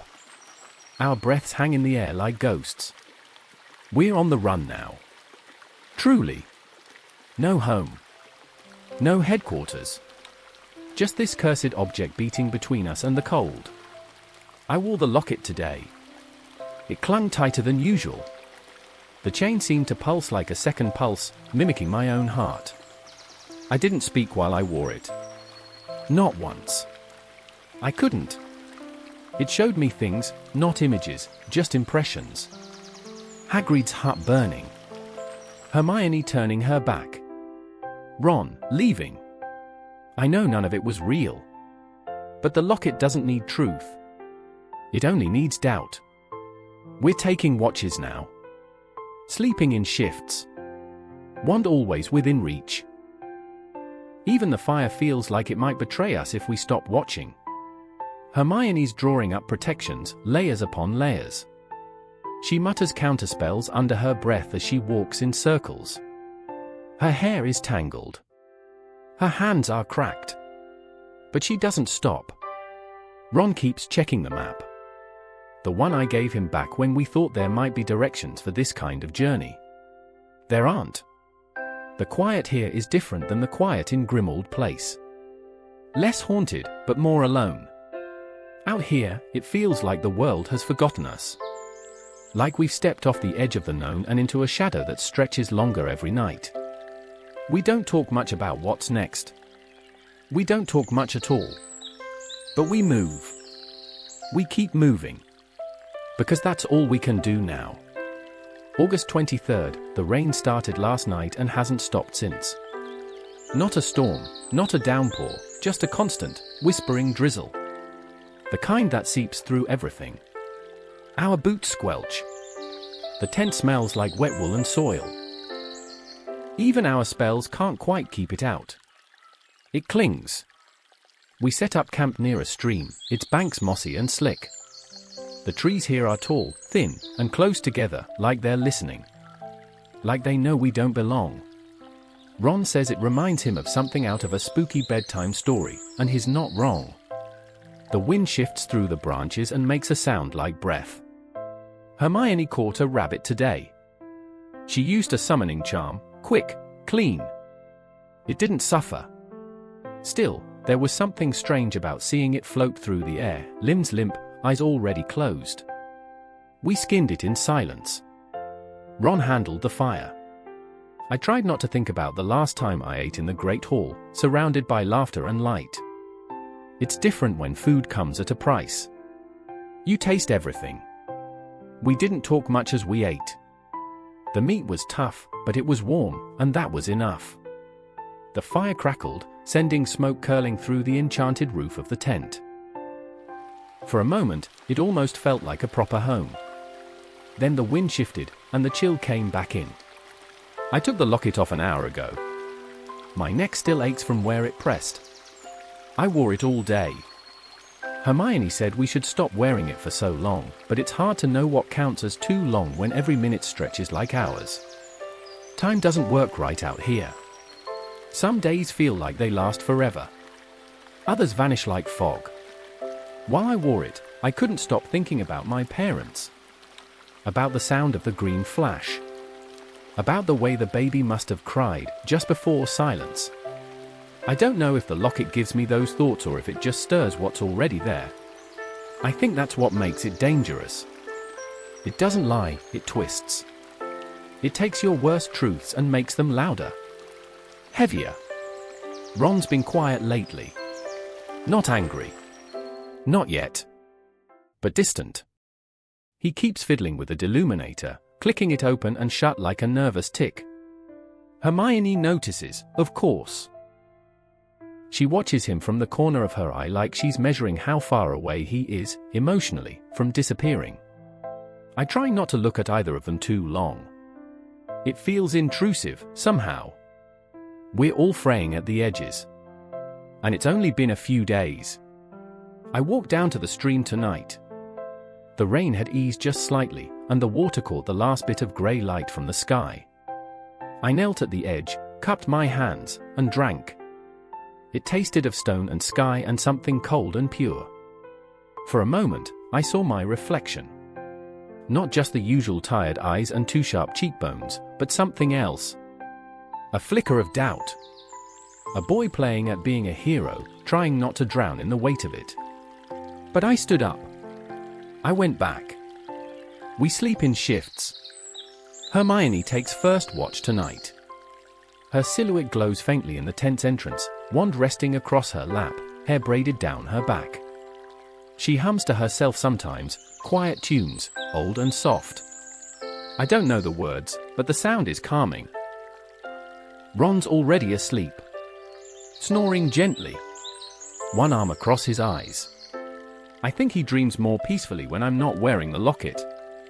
That's something, at least. The rabbit bones are buried. The fire's low. And the rain continues, gentle and relentless. This is life now. And strangely, we're beginning to learn how to live it. August 24th, I couldn't sleep again. Not really. I rested. Let my eyes close. Let my body lie still under the weight of the blankets Hermione conjured, but my mind kept moving, spinning in the quiet like a clock with no hands. I lay there tonight listening to her breathe. Hermione's breathing has a rhythm to it, slow, careful, almost deliberate. Like even in sleep she's measuring her way through the dark. It's the kind of sound you don't notice right away, but once you do, you cling to it. You mark each inhale as proof, we're still here. We're still alive. We're not alone. Ron snores sometimes, lightly, one arm flung over his face like he's blocking out a dream. But Hermione's breath is steady. Constant. Like the quiet inside a library. Like memory. I think it's the only thing keeping me calm right now. The locket's pulsing again. Even wrapped, even buried beneath my extra socks at the bottom of the rucksack, it knows. It's been 3 days since we took it from Umbridge, and it hasn't stopped humming in the silence between us. We've been careful. Taking turns. But each time I wear it, I feel further from myself. Today was Hermione's turn. She didn't say much while she had it on. Her mouth tightened. Her eyes narrowed like she was trying to read a difficult passage in a book. She walked more, spoke less. When she finally took it off, her shoulders dropped like she'd been holding up an invisible wall. We don't ask each other what it shows us.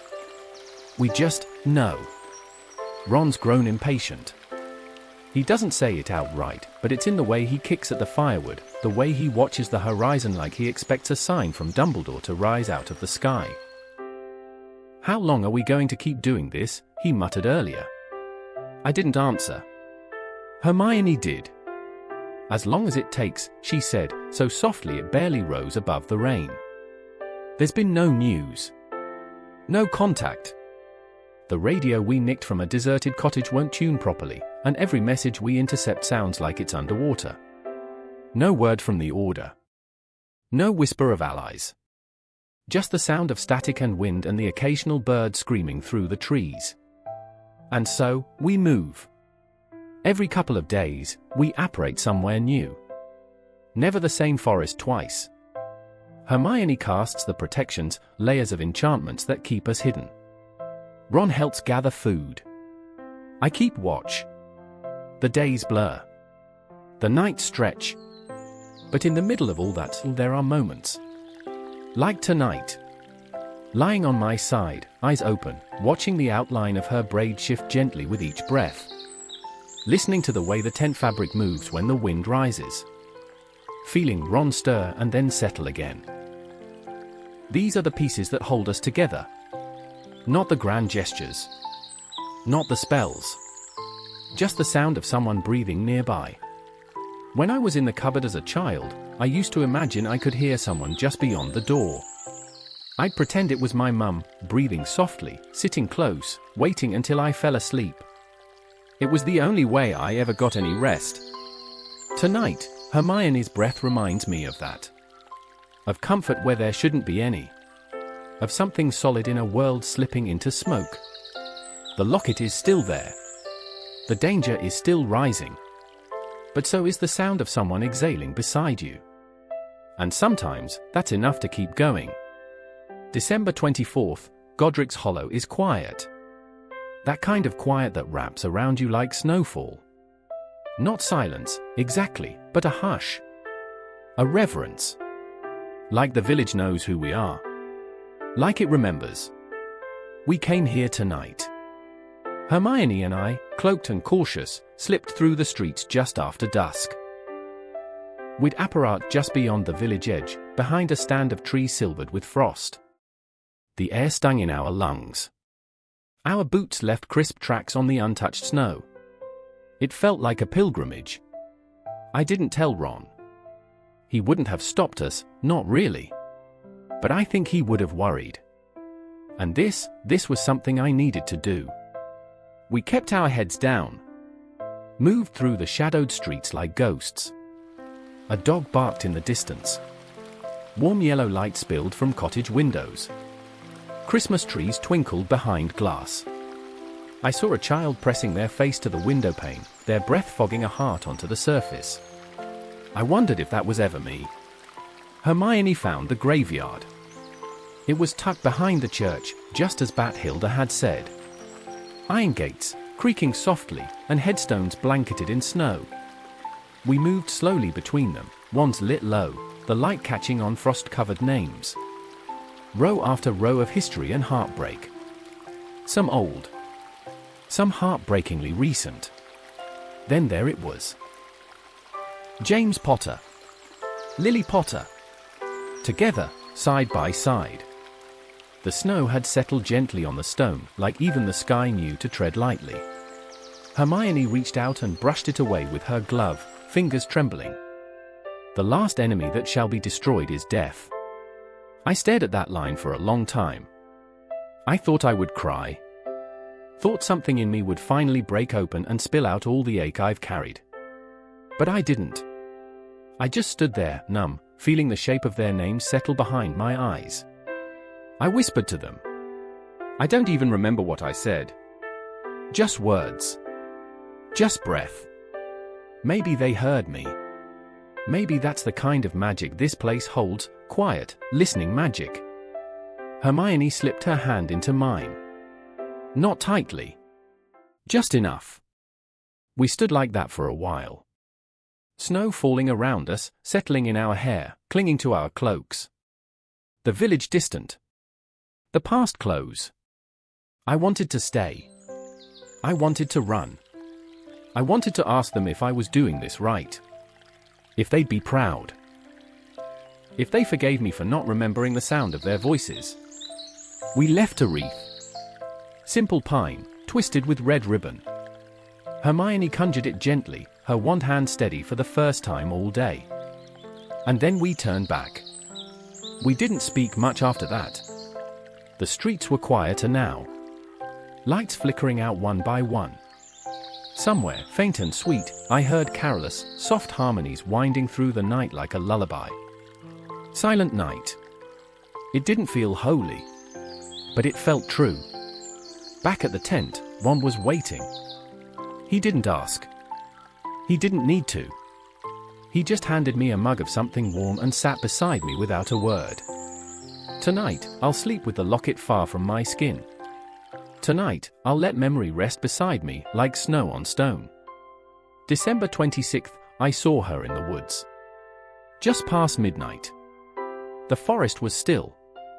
Not silent, never silent, but hushed. Snow settling on branches, frost whispering underfoot. The fire behind me barely more than embers. Ron and Hermione asleep. The L. Wound that forgot to bleed. So I walked. Just into the trees. Not far. Not recklessly. Just enough to let the night breathe around me. And then I saw her. A doe. Silver. Luminous. Floating, not walking, between the trees like mist that had chosen to remember how to move. She didn't speak. Didn't glow brightly. She simply was. Gentle, steady, ancient. She looked at me. I followed. The locket bounced against my ribs as I ran. My breath steamed. Branches brushed my shoulders, my arms. But I didn't stop. I couldn't. She was more than a patroness, she was guidance. She knew something. I felt it in my bones. She led me to the pool. Frozen at the edges, dark at its center. Deep. I knew, even before she vanished like breath in frost, that the sword of Gryffindor was beneath that water. It shimmered there. Unreal. Like something waiting in a dream. I don't know how it got there. Maybe magic brought it. Maybe fate. Maybe Dumbledore, in one of the ways he always knew how to be 3 steps ahead of everything. I undressed slowly. The cold didn't frighten me. The locket did. It fought me. The moment I tried to take it off, it tightened. Not like a chain. Like a noose. Like it knew its end was near. I pulled harder. My vision went red. My lungs seized. But I got it off. I dove. The cold hit me like a wall. Ice filled my ears, my throat, my chest. I couldn't breathe. My limbs slowed. I could see the sword. Reaching for it felt like dragging myself through stone. Then, darkness. Then, light. Hands grabbed me. Pulled me. Dragged me back to the surface. Ron. Ron. Soaked, shivering, furious. Alive. He'd come back. No warning. No sound. Just there, just in time. He hauled me to shore, wrapped me in Hermione's extra blanket, and cursed me so loudly I couldn't tell if he was angry or scared or both. The locket lay near the fire. I told him to destroy it. With the sword. He stared at me like I'd gone mad. "It's yours," he said. "You do it." So I did. It screamed. Not out loud, but in me. It showed me things. Hermione and Ron kissing, laughing, leaving me behind. My mother's face, twisted in regret. Dumbledore's corpse. Snape's sneer. Every failure I'd ever feared, reflected back with venom. And I swung. The sword cut through it like truth. The locket cracked open, black smoke hissing like steam from a kettle. It died with a sigh. The fire hissed. The forest stilled. I looked at Ron. He didn't speak right away. Then, softly, he said, "Nice of you to leave your socks behind." Thought I'd follow them.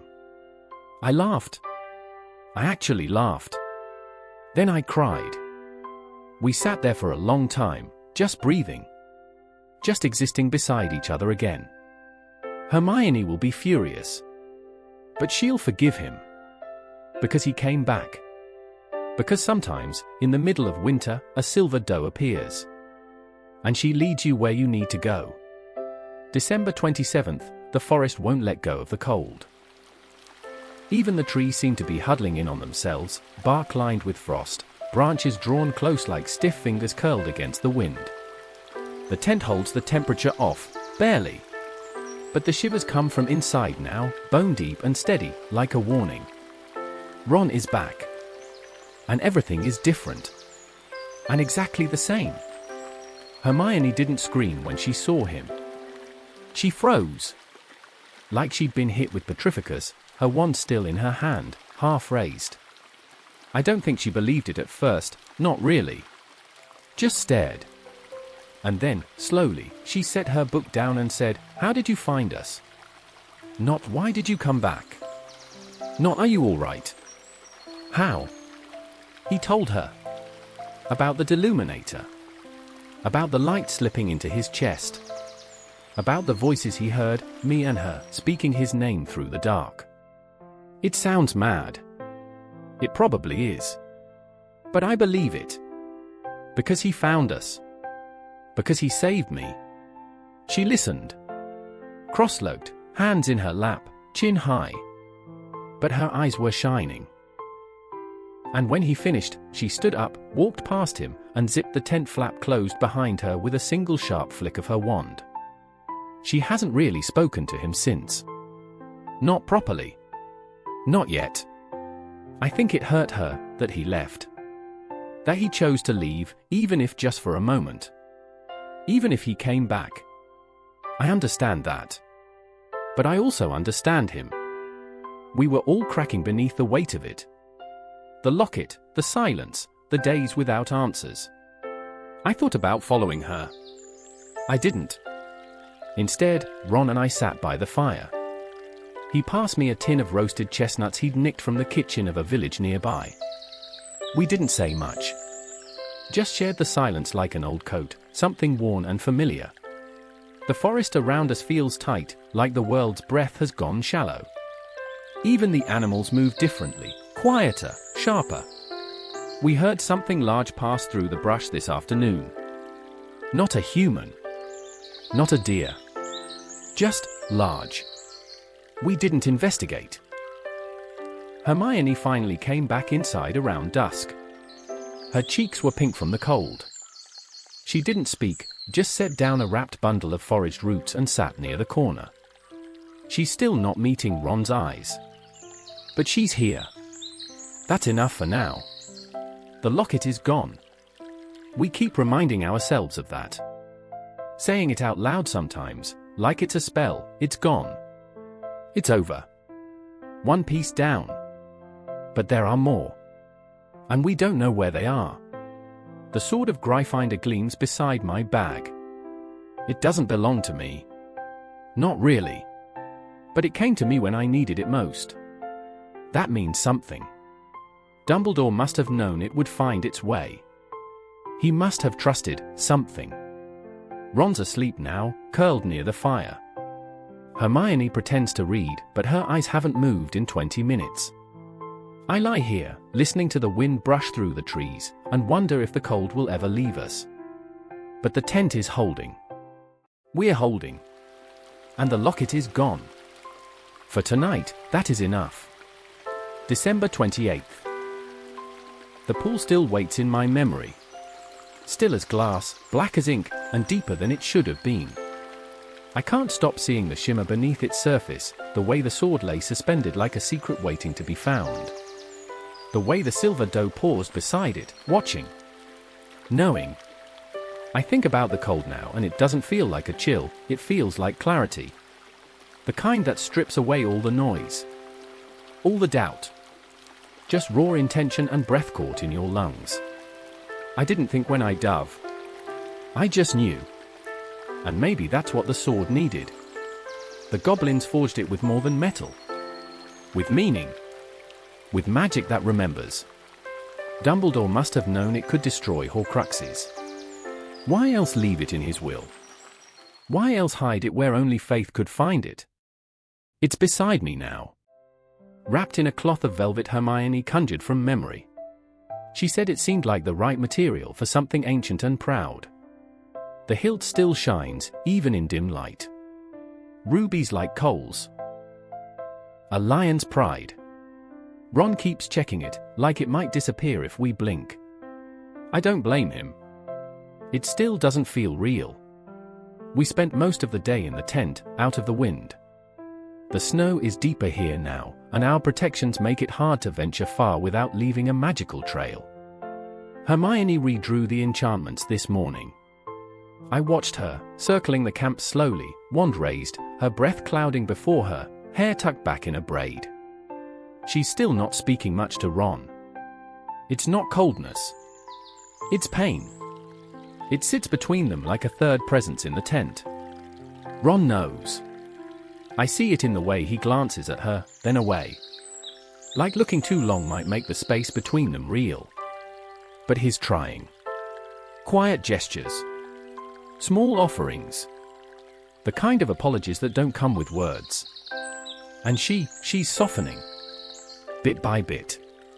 I think seeing the sword in his hand changed something in her. Because he didn't just return. He acted. He saved me. He broke the horcrux. He believed enough to reach into that water and pull me out before I sank. I asked him tonight what he saw when he opened the locket. He hesitated. Then said, "You." And Hermione. Together. Telling me I wasn't needed. He didn't look up. And I said, "You were wrong." He didn't answer. But his shoulders eased. A breath he'd been holding for days let go. Hermione didn't say anything, but she looked up from her book just once, eyes catching mine, then his, and then she nodded. Barely. But it was enough. The fire's burning low now. The sword glints faintly from the corner. A promise. A threat. A tool shaped by bravery, now resting in the hands of those still trying to understand what bravery really means. We don't know where the next horcrux is. Not yet. But we know we can destroy it when we find it. And that changes everything. December 29th, the tent is too small. Not in space, Hermione's magic keeps the interior larger than it appears, but in feeling. In weight. In how the air seems to press inward with every unsaid word. With every glance that holds just a little too long. Or not long enough. Tension moves like fog in here. Slow. Clinging. We're doing our best to ignore it. To pretend we're just tired. That it's the cold, or the silence, or the isolation. But it isn't. It's everything we haven't said since Ron came back. He's trying. I see that. He offered to gather wood this morning, even though it was Hermione's turn. She let him. Didn't thank him. Just nodded, once. Later, he laid a mug of tea beside her book without a word. She didn't drink it. Not out of cruelty. Just distance. I don't know where I fit in this. Sometimes I feel like I'm standing between two cliffs, holding a thread that used to be a bridge. One false step and everything falls. And yet, there are moments. Hermione passed him a page from Beedle the Bard this afternoon without looking. "You were right," she said, quietly. "About the mark on the grave. It is a symbol. Of something called the Deathly Hallows." He blinked. Took the page. And they studied it. Side by side. Like they used to. It didn't last long. But it was something. I think they're both afraid of the same thing, that something broke between them that can't be fixed. And neither wants to be the one to find out if that's true. I wish I could help. But my hands are full with other ghosts. The locket is gone. The sword gleams in the corner. And yet I feel no lighter. Because now the quiet stretches out before us with no next step. No direction. No certainty. Just the whisper of Dumbledore's name in old notes and the weight of choices we don't yet understand. I keep hearing the word Hallows in my head. Turning it over. Feeling how it sits on my tongue. I don't know why it matters yet. But it does. I can feel that. Ron asked me tonight if I thought the sword would work on the others, on the cup, the snake, the part in Voldemort's body. I said yes. Because I have to believe that. Because otherwise we're just chasing ghosts with no way to put them to rest. The fire burned hotter tonight. I think Ron charmed it too strongly. The sparks hit the ceiling of the tent and fizzled. Hermione didn't comment. No one's laughing anymore. Not really. Not the way we used to. But we're still here. The tent holds. The protection stand. Our hands still reach for wands first, instinctive, ready. And underneath the ache, the silence, the stares, we're still together. Fractured, yes. But still whole. For now. December 30th, I always thought fairy tales were just that. Stories. The kind that sit at the edge of dreams, told in soft voices beside fires, meant to soothe children into sleep. I didn't grow up with Beedle the Bard. My bedtime tales were the creak of the stairs, the rattle of Dudley's snores, the hum of cupboard air. But Hermione did. She carries that book like it's a kind of compass. The spine is worn, the pages dog-eared, little notes scribbled in the margins in her handwriting.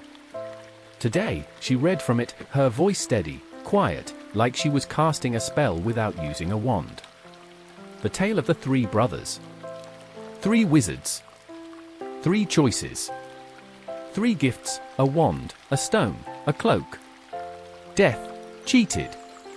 I listened, at first, with a kind of distant curiosity. Then, with something else. A chill. A tug. Like something inside me had gone very still. The wand, unbeatable. The stone, able to summon the dead. The cloak, invisible, perfect, passed down through generations. They called them the Deathly Hallows. The symbol we saw in Godric's hollow, the triangle, the circle, the line, it is the Hallows. A mark of those who know. Or those who seek. Or maybe both. Hermione says the story is metaphor. That it was meant to teach wizarding children the danger of arrogance, the futility of trying to conquer death. But I don't think that's all it is. Because the wand sounds like the one Dumbledore had. Because the cloak sounds like mine. Because the stone, the resurrection stone. I saw it once, didn't I? In the ring. In the stone Dumbledore destroyed. He wore it in his final days, hidden in a gaudy ring that broke his hand and cursed his life. Was he seeking the Hallows? Was that his plan all along? I wish he were here. I wish I could ask. But the silence he left behind holds no answers. Ron listened with narrowed eyes. Said it sounded like a myth, no different than Muggle legends of holy swords and golden cups. You really think they're real? He asked. Hermione hesitated. I said nothing. But I do. I think they're real. Because Voldemort's chasing something too. Something more than horcruxes. He wants the Elder Wand. He must. He fears death more than anything. It's his only god. And if he believes in the Hallows, shouldn't we? It's dangerous, I know. Hermione's right, it could distract us. Pull us away from the path we're already on. But the pieces keep connecting in my mind like stars forming a constellation. Like a story we've been inside all along. I lay awake now, watching the shadows shift across the tent ceiling, thinking of the 3 brothers. Of their choices. Of the way they met death. One with violence. One with longing. One with quiet acceptance. Which one am I? I don't know yet. But I feel the cloak around me like memory. I feel the stone calling like a name I haven't said in years. And I feel the weight of the wand, even in its absence. The story is more than a tale. It's a map. And we're already walking it. December 31st, I dreamed of the Hallows last night. Not just the story, but the feeling of them. Like they weren't objects, but places. Not artifacts, but emotions. I woke up with my heart pounding and the taste of frost on my tongue. In the dream, I stood in a room I didn't recognize. Circular. Stone walls etched with runes. In the center, 3 things. On a pedestal, a wand, impossibly long, humming with power. On the floor, a stone, dark and warm and pulsing like it had veins. Hanging in the air, a cloak, rippling in wind that wasn't there. I walked toward them, and everything else fell away. The floor. The walls. My name. Just the hum of magic and want. When I reached out, for my hand passed through the cloak. I woke up shivering. The locket is gone.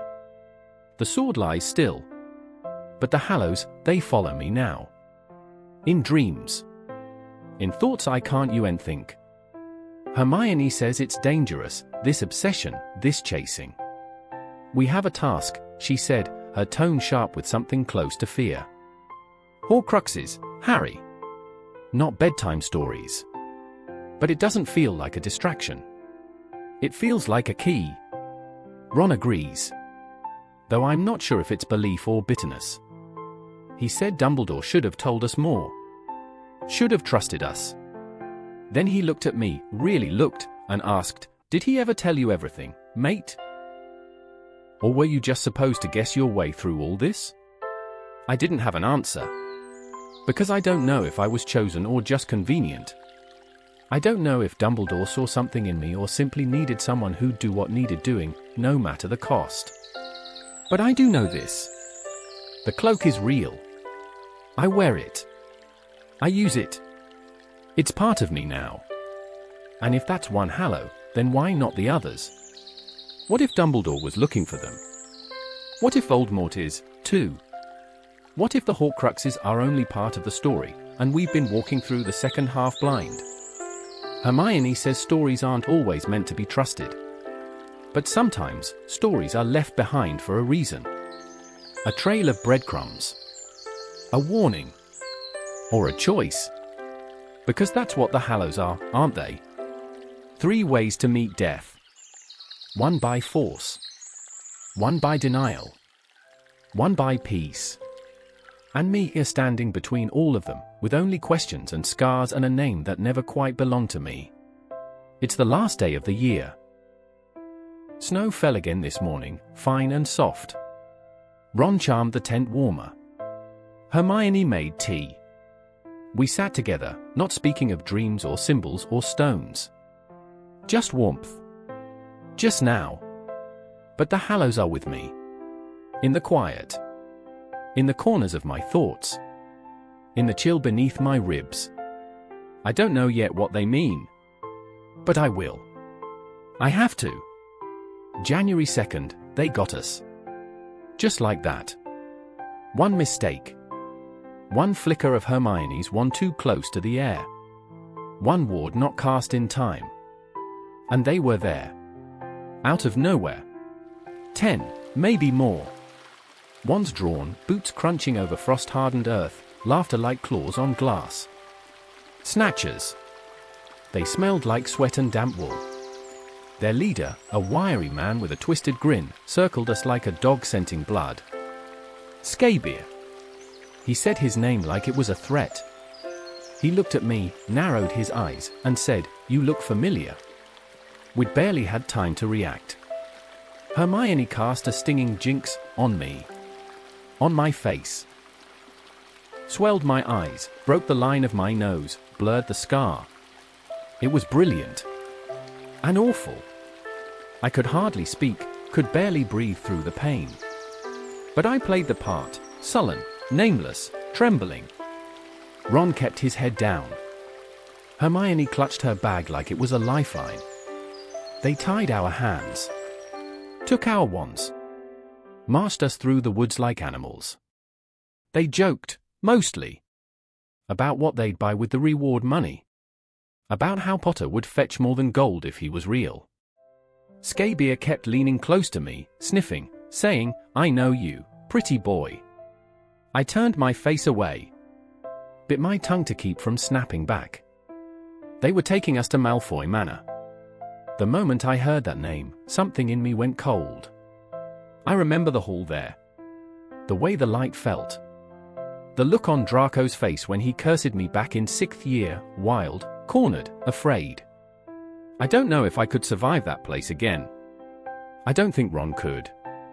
Hermione kept whispering when they weren't looking. Soft, nearly silent spells into the folds of her sleeve. Distractions. Diversions. She was planning even with a wandless hand. It wasn't enough. When we reached the edge of a clearing, they stopped. Started arguing. About me. One of them was sure I was Potter. Said he'd seen my picture, blurry scar or not, the glasses gave it away. 𝒍𝒆𝒆𝒑 wasn't convinced. Said he'd seen better disguises on wanted posters. They tossed my bag on the ground, ripped it open, spilled everything. Then they found the sword. Everything stopped. They knew it meant something. Even if they didn't know what. Their eyes went bright and greedy. One reached for it, Ron shouted, and they hit him. Just once. But hard. He fell. I screamed. I didn't mean to. It just came out. And that was it. They knew. They bound us tighter. Whispered among themselves. Malfoy no, 𝒍𝒆𝒆𝒑 said. He'll tell us who he is. And now, we wait. Tied, sore, cold, afraid. In a clearing where the snow is melting fro. Light. Its presence. Heavy. Living. Like the walls themselves remember every scream. They took us straight to the drawing room. Bellatrix was waiting. Her smile is something that should never exist on a human face. Sharp. Slippery. Pleased. Her eyes burned when she saw the sword, her sword, she called it, even though we know it was never hers. Draco was there. He didn't look at me at first. Just stood near the fireplace, pale and silent, like a shadow trying not to be noticed. When Bellatrix asked him to identify us, his mouth opened and closed twice. But he didn't say yes. He didn't say yes. And that might have saved us. Hermione was taken first. She screamed. They dragged her upstairs. Bellatrix wanted to know how we got the sword. Where we found it. She thought we'd been inside her vault. She was terrified. Like someone had cracked a secret open and she couldn't stop the leaking truth. Ron fought. Of course he did. Kicked and snarled and roared like a boy too in love to be rational. They hit him. Tied him to the chandelier. I shouted. I begged. It didn't matter. Wormtail hovered near me like a vulture. Kept fingering his silver hand, like it itched to be used. I told him Dumbledore pitied him. I don't know why. It just came out. And then, Dobby. He apparated into the cellar like a burst of forgotten air. Harry Potter, he whispered, his voice full of tremble and defiance, Dobby has come to rescue you. I don't think I've ever heard anything more beautiful. He took Luna first. Then Ollivander. Then Dean. We went last, me, Ron, Hermione. Just as Bellatrix raised the knife. Just as she screamed. Just as the chandelier fell. Ron caught Hermione. I caught the one Bellatrix dropped. And we ran. Dobby grabbed my hand. The world spun. The air cracked. We landed on the beach. Shell Cottage. Hermione was unconscious. Ron was cradling her, muttering her name over and over. Luna knelt beside her, quiet, calm. Ollivander collapsed onto the sand. Dean sobbed. And Dobby. Dobby was dying. The knife had struck. His blood was bright on the sand. His eyes were wide. He looked peaceful, as if he understood more than we did. Such a beautiful place, he said. His last words. He died in my arms. I dug his grave myself. Not with magic. With my hands.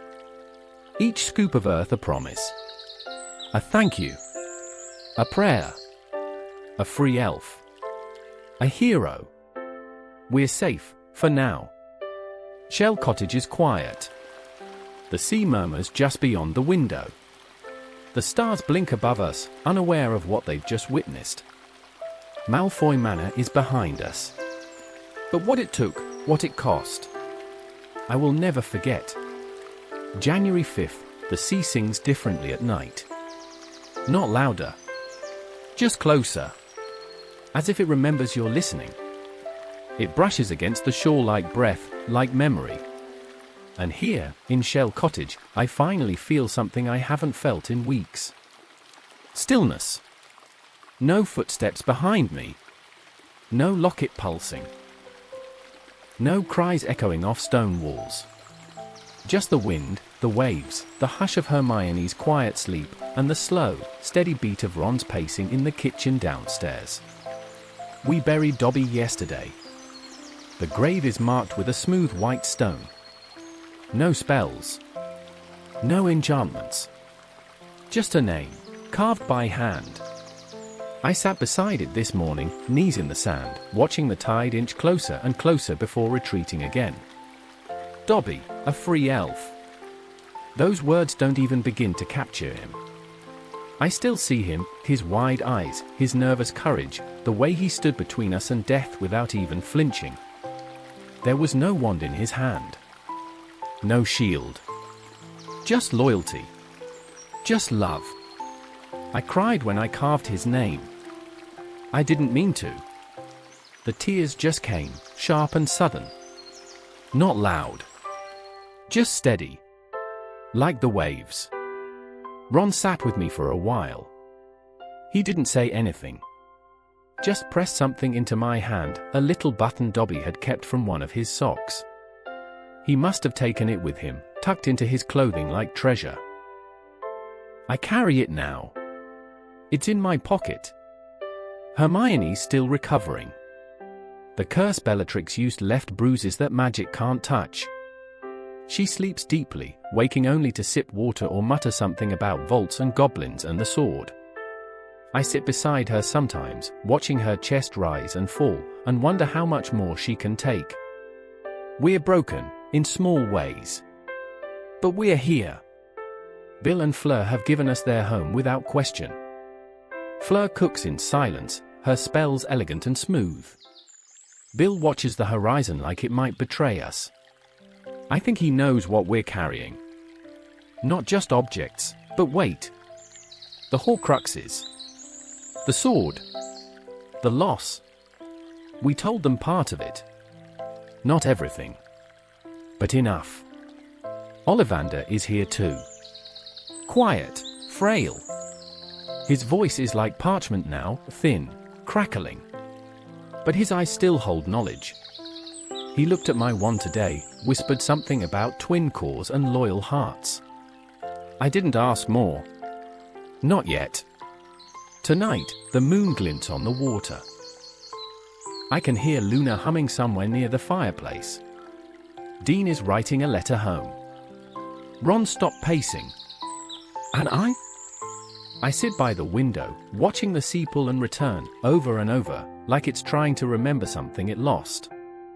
There's healing here. Not quickly. Not completely. But enough. Enough to believe we might find our way forward again. Even after the manor. Even after Dobby. Even after everything. January 6th, Luna has a way of speaking that makes the world quieter. Not because she lowers her voice, though she often does, but because the way she chooses her words makes you lean in. Makes you listen. Like she's unspooling a thread from somewhere you forgot existed.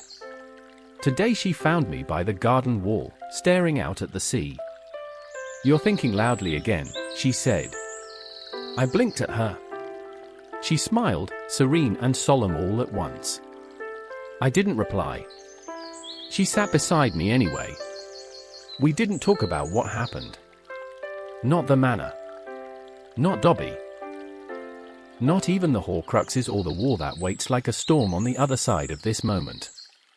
We talked about thestrals. About how they glide without sound. About how their wings catch the wind in ways no other creature can. I used to think they were sad, she said, but I don't anymore. I think they're kind. They let people see what they're too afraid to name. I nodded. Because she was right. She always seems to be, in her own peculiar rhythm.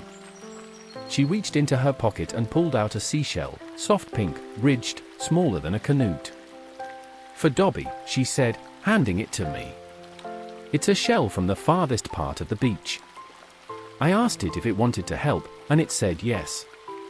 I tucked it into my pocket beside the button Ron gave me. The shell. The button. Tiny fragments of what we're losing. What we're keeping. She stood after a while. Brushed sand from her skirt. "We should be kind to the sea," she added before leaving. "It remembers us, even when we don't remember ourselves." Luna's presence in this cottage feels like a balm. Not a cure. Not a solution. But a gentleness the world forgot how to offer. She sings sometimes, under her breath. Strange tunes without words. I heard one tonight drifting from the attic, notes that wandered like they were searching for someone.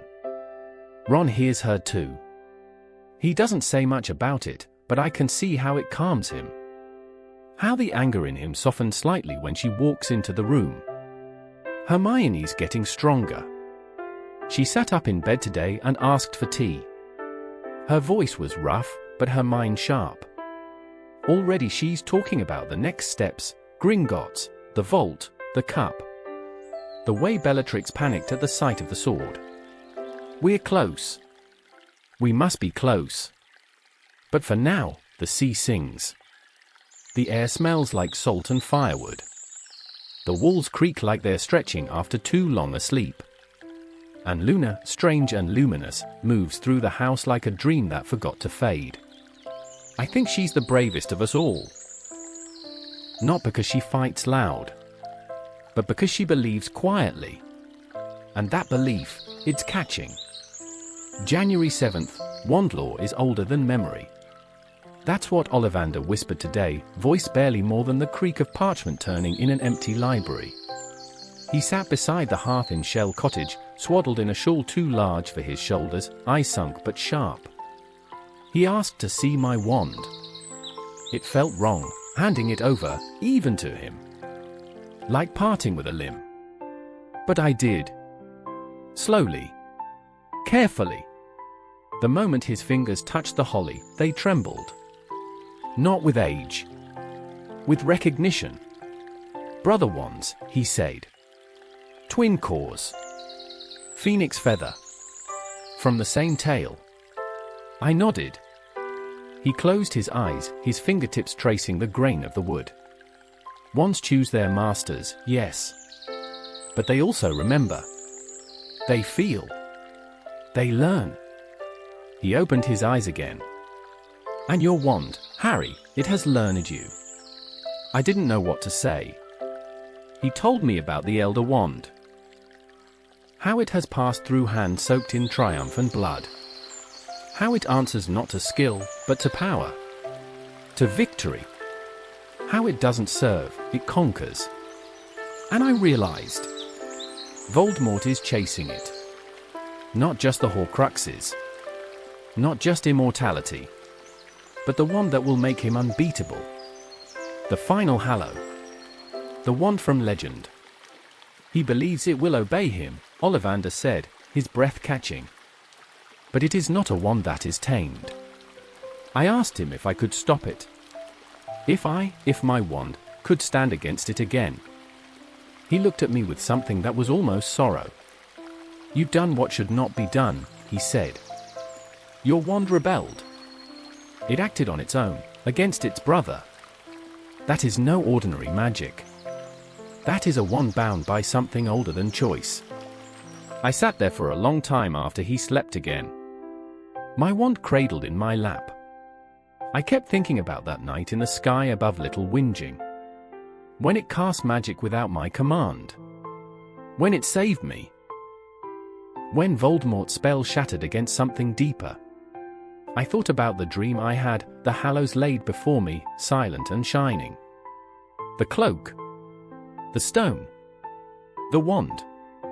I already have one. Voldemort is seeking another. And the third may have already passed through my hands, marked with a curse and a lesson Dumbledore never finished teaching. The Hallows are no longer myth. They are choice. Ollivander slept soundly after that, muttering names I didn't recognize. Names of wandwoods, cores, lost masters. His breath rattled but steadied. I sat beside the fire until it burned low. Ron came in after midnight. Sat down without asking what I was thinking. After a while, he said, "You reckon your wand knows how this ends?" I looked at it. And I said, "Maybe. Because magic remembers. And so do I." January 9th, Gringotts. The very word feels like a lock clicking shut behind us. Cold. Imposing. Ancient. I can see it in my head so clearly. The marble floors, the polished counters, the goblins' eyes like pinpoints of judgment behind their ledgers. But this time, we won't be there to deposit gold. We'll be there to steal. Hermione suggested it first. The moment she could sit up without swaying, she was already working through Bellatrix's reaction at the manor. She thought we'd been in her vault, she said, voice hoarse but certain. That's why she panicked. Because there's something there. We all know what that means. Another horcrux. It has to be. Something small. Ancient. Precious.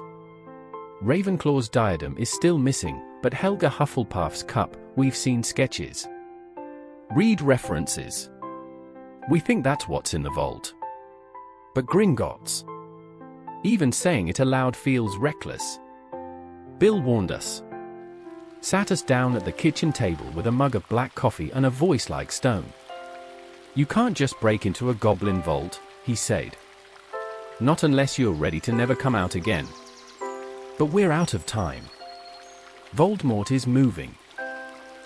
The Death Eaters are growing bolder, the disappearances increasing. We hear the names whispered through the radio like eulogies in code. The world is tipping. If we wait any longer, it will be too late. We have one thing working in our favor. Grip Hook. He's here now, upstairs in the small guest room that once held spare linens and now contains one of the most dangerous conversations we've ever had. He was rescued with the others, dragged from the cellar of Malfoy Manor, weak but alive. We didn't tell him everything. Not yet. But we asked what he remembers of Bellatrix's vault. He said one word. Protections. He said the vault is no ordinary chamber. That goblin magic defends what's placed within. That theft is met with curses worse than any wizard would dare use. He spoke slowly, eyes bright with something between pride and warning. Hermione listened, asked precise questions, folded and refolded the corner of her sleeve until it wrinkled like old parchment. Ron watched Griphook like he might leap from the chair. I sat quietly and felt the weight of the sword beside my leg. Because that's the price. Griphook wants the sword. Godric Gryffinder's blade. He says it belongs to goblins, that it was stolen long ago. That we, the wizards, claim ownership where we've only borrowed power. He doesn't want payment in galleons. He wants legacy. I said yes. Ron looked furious. Hermione looked afraid. But I said yes. Because we need him. Because no one else can get us in. Because if we don't do this, the war ends, and not in our favor. Tonight, we sleep fitfully. The waves crash just a little louder. The gulls sound like warnings. The sword rests beneath my bedroll, still sharp, still gleaming. Soon, it will leave my hand. But not before we use it one more time. Gringotts is a fortress. But so are we. January 10th, Griphook agreed. But not without looking me straight in the eye and saying, "Wizards lie." I didn't flinch. I wanted to. But I didn't. We're in this together now. Or close enough to pretend. He laid out the terms slowly. Coldly. He would help us get into the vault. He would guide us through the enchantments, the security, the goblin wards. But only if we swore to give him the sword after. Not before. Not as collateral. Not as a symbol of trust. After. I said yes again. Hermione pulled me aside afterward, her voice just above a whisper, sharp with nerves. "Harry, what if he takes the sword before we can destroy the rest of the horcruxes?" She looked scared, not of Griphook, but of me. Of what I was becoming to make all this possible. I didn't have an answer she wanted to hear. We can't destroy anything without that sword. But we also can't reach the horcrux in Bellatrix's vault without Griphook. So we gamble. The plan is still a shifting thing. Griphook tells us little at a time, like we're trading in shadows. But he's watching us. Measuring. Testing. I think he's trying to see if we'll trick him, if we're the kind of wizards who keep what isn't theirs. He's not wrong to wonder. We're pretending Hermione is Bellatrix. Polyjuice, borrowed hair, practiced sneers. She's not happy about it, there's fear behind her every blink, but she's trying. Ron's going as one of the handlers. Disguised, of course. And I'll be under the cloak until the last possible second. It's reckless. Almost impossible. But it's also our only way forward. I'm not sleeping well. Every time I close my eyes I see vault doors slamming shut behind us. Gold turning to fire. The sword slipping through someone else's hands. And beneath it all, Dobby. I keep touching the shell Luna gave me. The button Ron slipped into my palm. Little pieces of memory I carry to remind myself who I am, what we're doing, and who we've already lost to get here. Griphook doesn't believe in our cause. Not really. He believes in reclamation. In goblins taking back what was never truly given. I don't blame him. His history is written in theft and betrayal. Maybe mine is too. But I'll keep the promise. He'll have the sword. Eventually. Just not yet. Not until it's finished drinking from the dark. April 1st, we did it. Somehow, impossibly, we did it. We broke into Gringotts. And we survived. I don't even know where to begin. Everything happened in a blur, like trying to read through smoke. But I remember the sensations, the heat, the panic, the roar of ancient magic waking up and deciding we didn't belong. Hermione transformed. Polyjuice potion, hair snatched from Bellatrix's cloak. She wore it like a shroud, stumbling in tall heels, her voice a broken imitation. I thought she looked nothing like her, until the goblins believed her. That was worse. We walked in through the front. No alarms. No spells yet. Griphook walked ahead of us, upright and cold, as though the marble floors bowed under his steps. I could see his hands trembling, though he tried to hide it. Then came the thief's downfall. A waterfall of goblin magic, crashing over the cart as we sped deeper into the underground. It stripped away every charm, every lie, every thread of disguise. The illusion burned from Hermione's skin like mist from Mourning. My cloak lost its protection. And everything turned. We reached the vault, somehow. Bellatrix's chamber. The moment the door opened, it breathed heat. And multiplication. Everything we touched, every golden chalice, every cursed artifact, duplicated. Grew. Swelled. Mounded against our legs, then our waists, then our chests. Buried us. Burned us. The cup. Hufflepuff's cup. It glittered among the sea of false gold like something alive, something smug. I grabbed it, wrapped it in my shirt, and held it to my chest as the treasure grew into a mountain. Griphook took the sword. It happened so fast. He yanked it from my hand, grinned through bloodless lips, and vanished into the flood of gold. Betrayed? Maybe. But a promise is a promise. And we had the cup. We barely made it to the dragon. Yes, the dragon. The one chained to the deepest vaults, its scales bruised from decades of captivity, its breath ragged with rage. We freed it. Hermione's spell cracked the chains. Ron shouted something that might have been "hold on," and I jumped. And then we flew. On its back, clutching ridges slick with grime and fury, we burst through the roof of Gringotts. Stone shattered. Sunlight blinded us. Screams rose from Diagon Alley below as we tore into the sky. It wasn't graceful. It wasn't heroic. But it was freedom. And now, hours later, we sit in a rocky outcrop somewhere far from London, the cup between us. Safe. Real. Still untouched by the sword we no longer have. One more horcrux found. No way to destroy it. Yet. Ron's asleep beside the fire. Hermione's wrapped in silence, her eyes staring deep into the flames like they hold answers. I sit with the cup in my lap and wonder if Griphook ever looked back. We all lose things in war. Today, we lost the sword. But we gained fire. And we're not finished yet. April 2nd, the cup is here.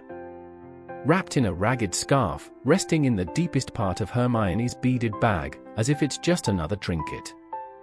But it hums. Not out loud.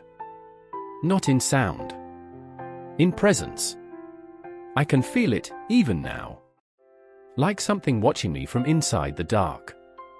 It's not just gold. It's not just a relic. It feels alive. And we can't destroy it. Not without the sword. The dragon left us somewhere in the Scottish Highlands, not far from a lock too still to be natural. We haven't moved far since. We're not running, not yet. Just thinking. Planning. Trying to breathe. Hermione's been pacing in careful circles all morning, her wand dancing in her hand. She's whispering to herself, half runes, half theories. Her mind is racing faster than her feet. She hates not know. Hides his soul in beauty. In legacy. In things that don't seem dangerous until it's too late. I tried touching it again earlier. My fingers brushed the rim and my skin went cold. Not with temperature, with memory. With sorrow. My head filled with voices I didn't recognize. Cries. Laughter turned sharp. A woman begging in a language I couldn't place. It isn't just a container. It's a prison. And someone screaming inside. We need another way. Another blade. Something with basilisk venom. Something with history. But we're running out of time, and Voldemort is moving. He's angry. I can feel it in the air like lightning before a storm. I think he knows. I think he felt the vault break. His soul cracked again, and somewhere deep in his mind, he's realized he's bleeding. The sky is grey today. No wind. No birdsong. Just stillness. The kind that holds its breath before something terrible happens. Hermione says we need to go to Hogwarts. Not yet. But soon. Because that's where the last pieces are. We feel it now. Like the story's folding back on itself. Like everything that broke in the beginning wants to end in the same place. The cup waits. And so do we. But not for long. April 3rd, Hogwarts is no longer ours. That truth settled into me today like ash on the tongue, bitter, dry, and impossible to swallow. It used to be home. The place where laughter echoed through stone halls, where ghosts told bedtime stories, where lessons felt like spells instead of survival. But now it belongs to Snape. We've been circling it for hours. Apparating to nearby hills. Watching. Listening. The castle looms in the distance, darker than I remember, its towers hunch like shoulders bracing for a blow. The sky over it is always heavy. Even when the clouds part, the light doesn't touch it quite the same. Hermione found a muggle spot on the map, 𝑺𝒍𝒆𝒑. We'll try that next. But even from here, we can feel the shift. It's not just the castle. It's the magic itself. It doesn't welcome us anymore. The enchantments ripple differently now. Wards that used to hum with warmth now prickle like thorns against the skin. Snape's signature is woven into the air, silent and sharp. He knows what he's doing. Of course he does. He was always good at hiding things in plain sight. Ron asked the question I didn't want to say out loud, do we trust him? I didn't answer. Because I don't know. Snape saved me once, more than once, if I'm being honest. But he's also stood by as horrors happened. He's played both sides so long I'm not sure he even knows which one he's standing on. Hermione's trying to be logical about it. He was Dumbledore's man, she whispered. That has to mean something. But even that feels thinner now. Dumbledore's plans, they unravel more each day. Did he leave us a thread, or did he just hope we'd make it up as we went? We know what we're looking for. The next Horcrux, Ravenclaw's diadem, we think.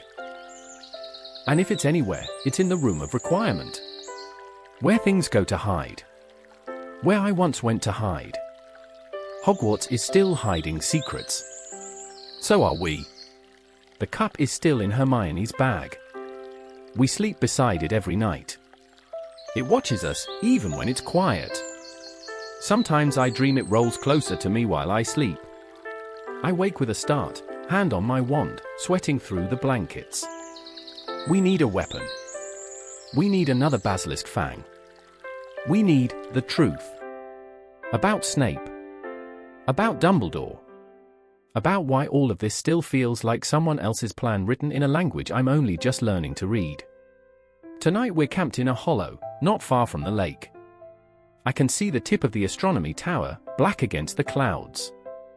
And I wonder if Snape is looking back. April 4th, we're in. The castle doors closed behind us like the final note of a song long and finished. That sound, ancient wood meeting stone, echoed through the entrance hall and into the pit of my chest. And for one suspended breath, I felt like a first year again. But the warmth was gone. Hogwarts isn't asleep anymore. It's holding its breath. Watching. The portraits whispered as we passed. Not in greeting, but in warning. Their painted eyes tracking our steps like shadows on the wall. I don't know how many of them are loyal to Snape. I don't know how many are still ours. Neville found us. Out of nowhere, thin and bruised, but eyes blazing with purpose. He looked like someone who hadn't slept in days, but when he smiled, really smiled, it was like seeing light push through a crack in a tomb. He didn't ask how we got in. Just said, "You're late." Then he pulled us into a passage I didn't know existed. Down past classrooms turned to holding cells, beneath hallways once filled with laughter, now silent but for the drip of distant leaks. He's been leading an underground resistance. Hiding students. Shielding them from the Carrows. Feeding them scraps and hope. He brought us to the room of requirement. And it remembered me. The moment we stepped inside, it shifted, growing warm, wide, full of cots and blankets and jars of pumpkin juice and fading posters of Dumbledore. Luna was already there, Dean. Seamus. Lavender, with her arm in a sling. All of them, tired, scraped raw, but ready. The castle felt us. It knew. It opened. Ron kissed Hermione. It happened in a rush. She said something brilliant about the house elves needing to be warned, how they had to be protected, and Ron just grabbed her. I looked away. Smiled, quietly. Because in the middle of everything falling apart, something had fallen into place. Ginny. She's here. She saw me and didn't speak. Just ran forward, full body, arms around my neck. We held each other for a long time. No promises. No plans. Just the now. The sword is gone. But there are other ways. We still have basilisk fangs. Hidden in the chamber. The thought makes me cold, but I'll go back. I have to. Because the cup waits. And so does the battle. Snape knows we're here. I can feel it. Like pressure in the walls. He's waiting. Calculating. Maybe he'll come tonight. Maybe not. But the castle is no longer just stone and staircases. It's alive again. And it's on our side. April 5th, the pipes still remember me. The castle has many voices, some loud, some hidden, some buried in places only snakes can reach. I hadn't spoken Parseltongue in months, but the moment I stood before the sink in Moaning Myrtle's bathroom, the words came back. Like a scar whispering its own name. The sink slid aside. The tunnel yawned open. The smell hit first, damp stone, ancient magic, and something sour that hadn't faded with time. Hermione insisted on coming with me. Ron too. No one argued. We didn't speak much as we climbed down. The bones of the basilisk still lined the chamber floor. Its skull, wide and cracked, grinned in the shadows like something halfway between monster and memory. I could almost hear the echo of its death. The sickening snap of fang through skin, the rush of blood, the silence that followed. We found the fang. More than one, actually. Long, yellowed, sharp as gilt. Hermione held it like a relic. Ron didn't touch them. Just watched me. I unwrapped the cup. It hissed when it hit the stone. No breath. No sound. Just fury. Cold and silent and immediate. Hermione readied the spell. I gripped the fang and drove it down with all the force I had left in me. It screamed. This one didn't fight with illusions. No voices. No twisted memories. Just pain, pure and ancient and furious. Gold warped, cracked, melted into itself like a dying star.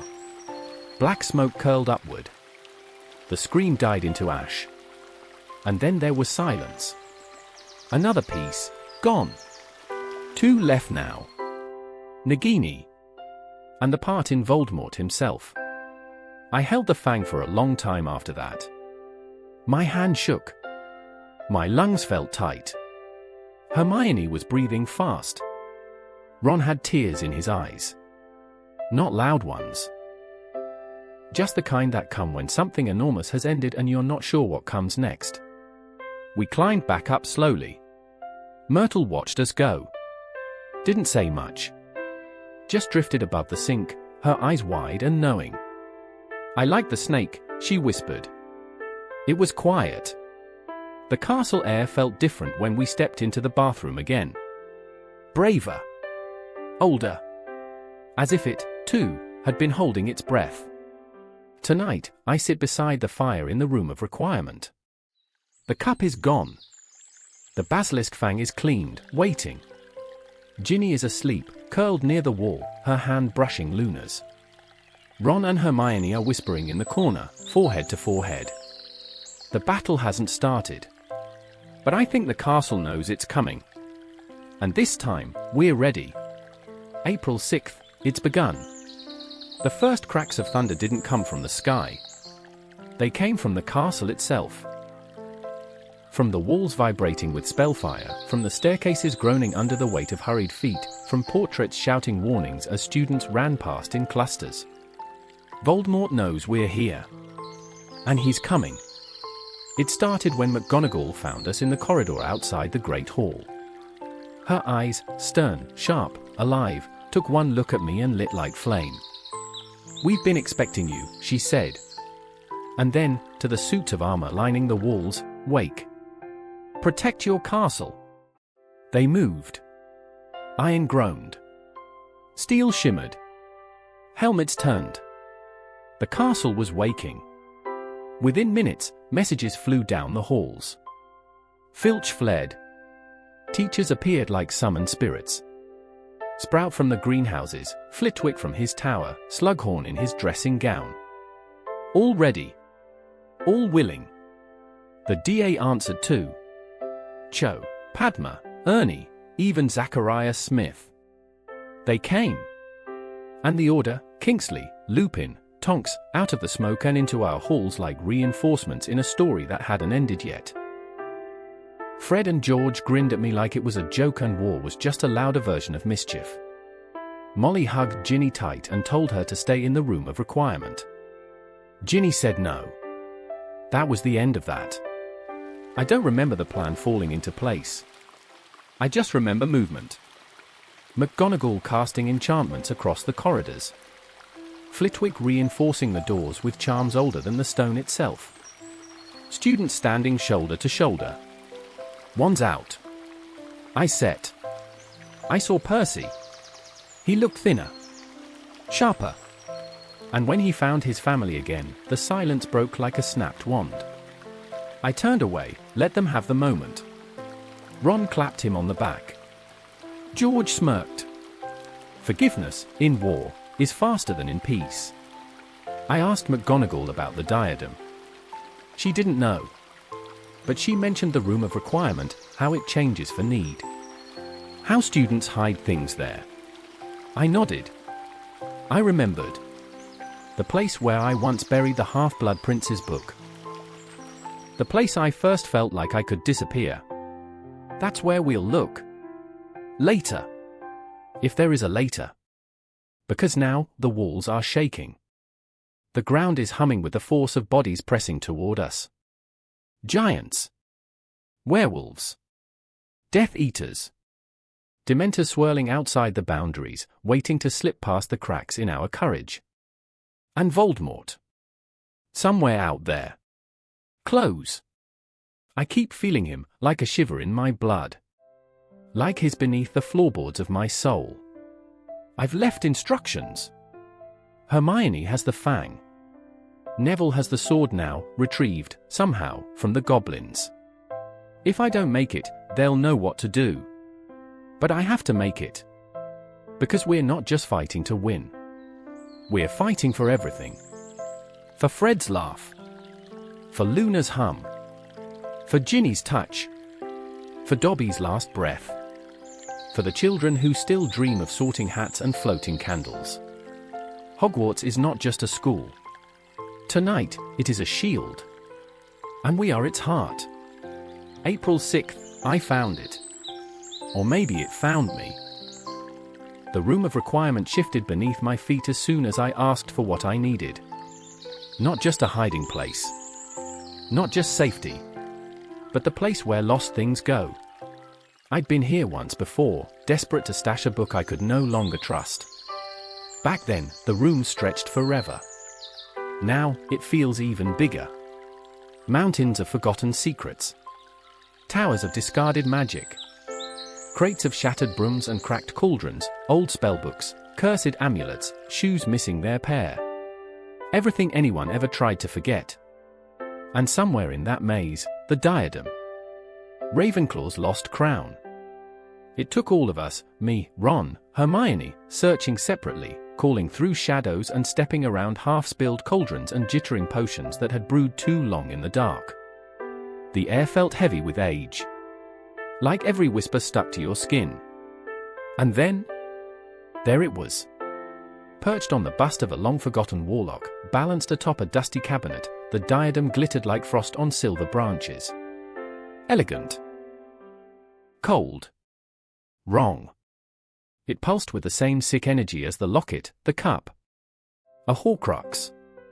We knew before we even touched it. Ron reached first. Hermione gripped the fang. I held the sword again. Neville had returned it, pressed it into my hands without needing to ask why. But we weren't alone. Draco. And not just him, Crabbe and Goyle too. They'd followed us in, somehow. Intent on capturing me, handing me over. Winning glory in a war they barely understood. Draco hesitated. His eyes flicked to mine, and for a breath, I saw the boy from the tower, the one who couldn't kill. But Crabbe? Crabbe cast fiend fire. The room howled. The fire was alive, a monster of heat and hunger, shaped like dragons, wolves, giants made of flame. It devoured everything. Books screamed. Cabinets exploded. Lost spells burst into the air as they died. We ran.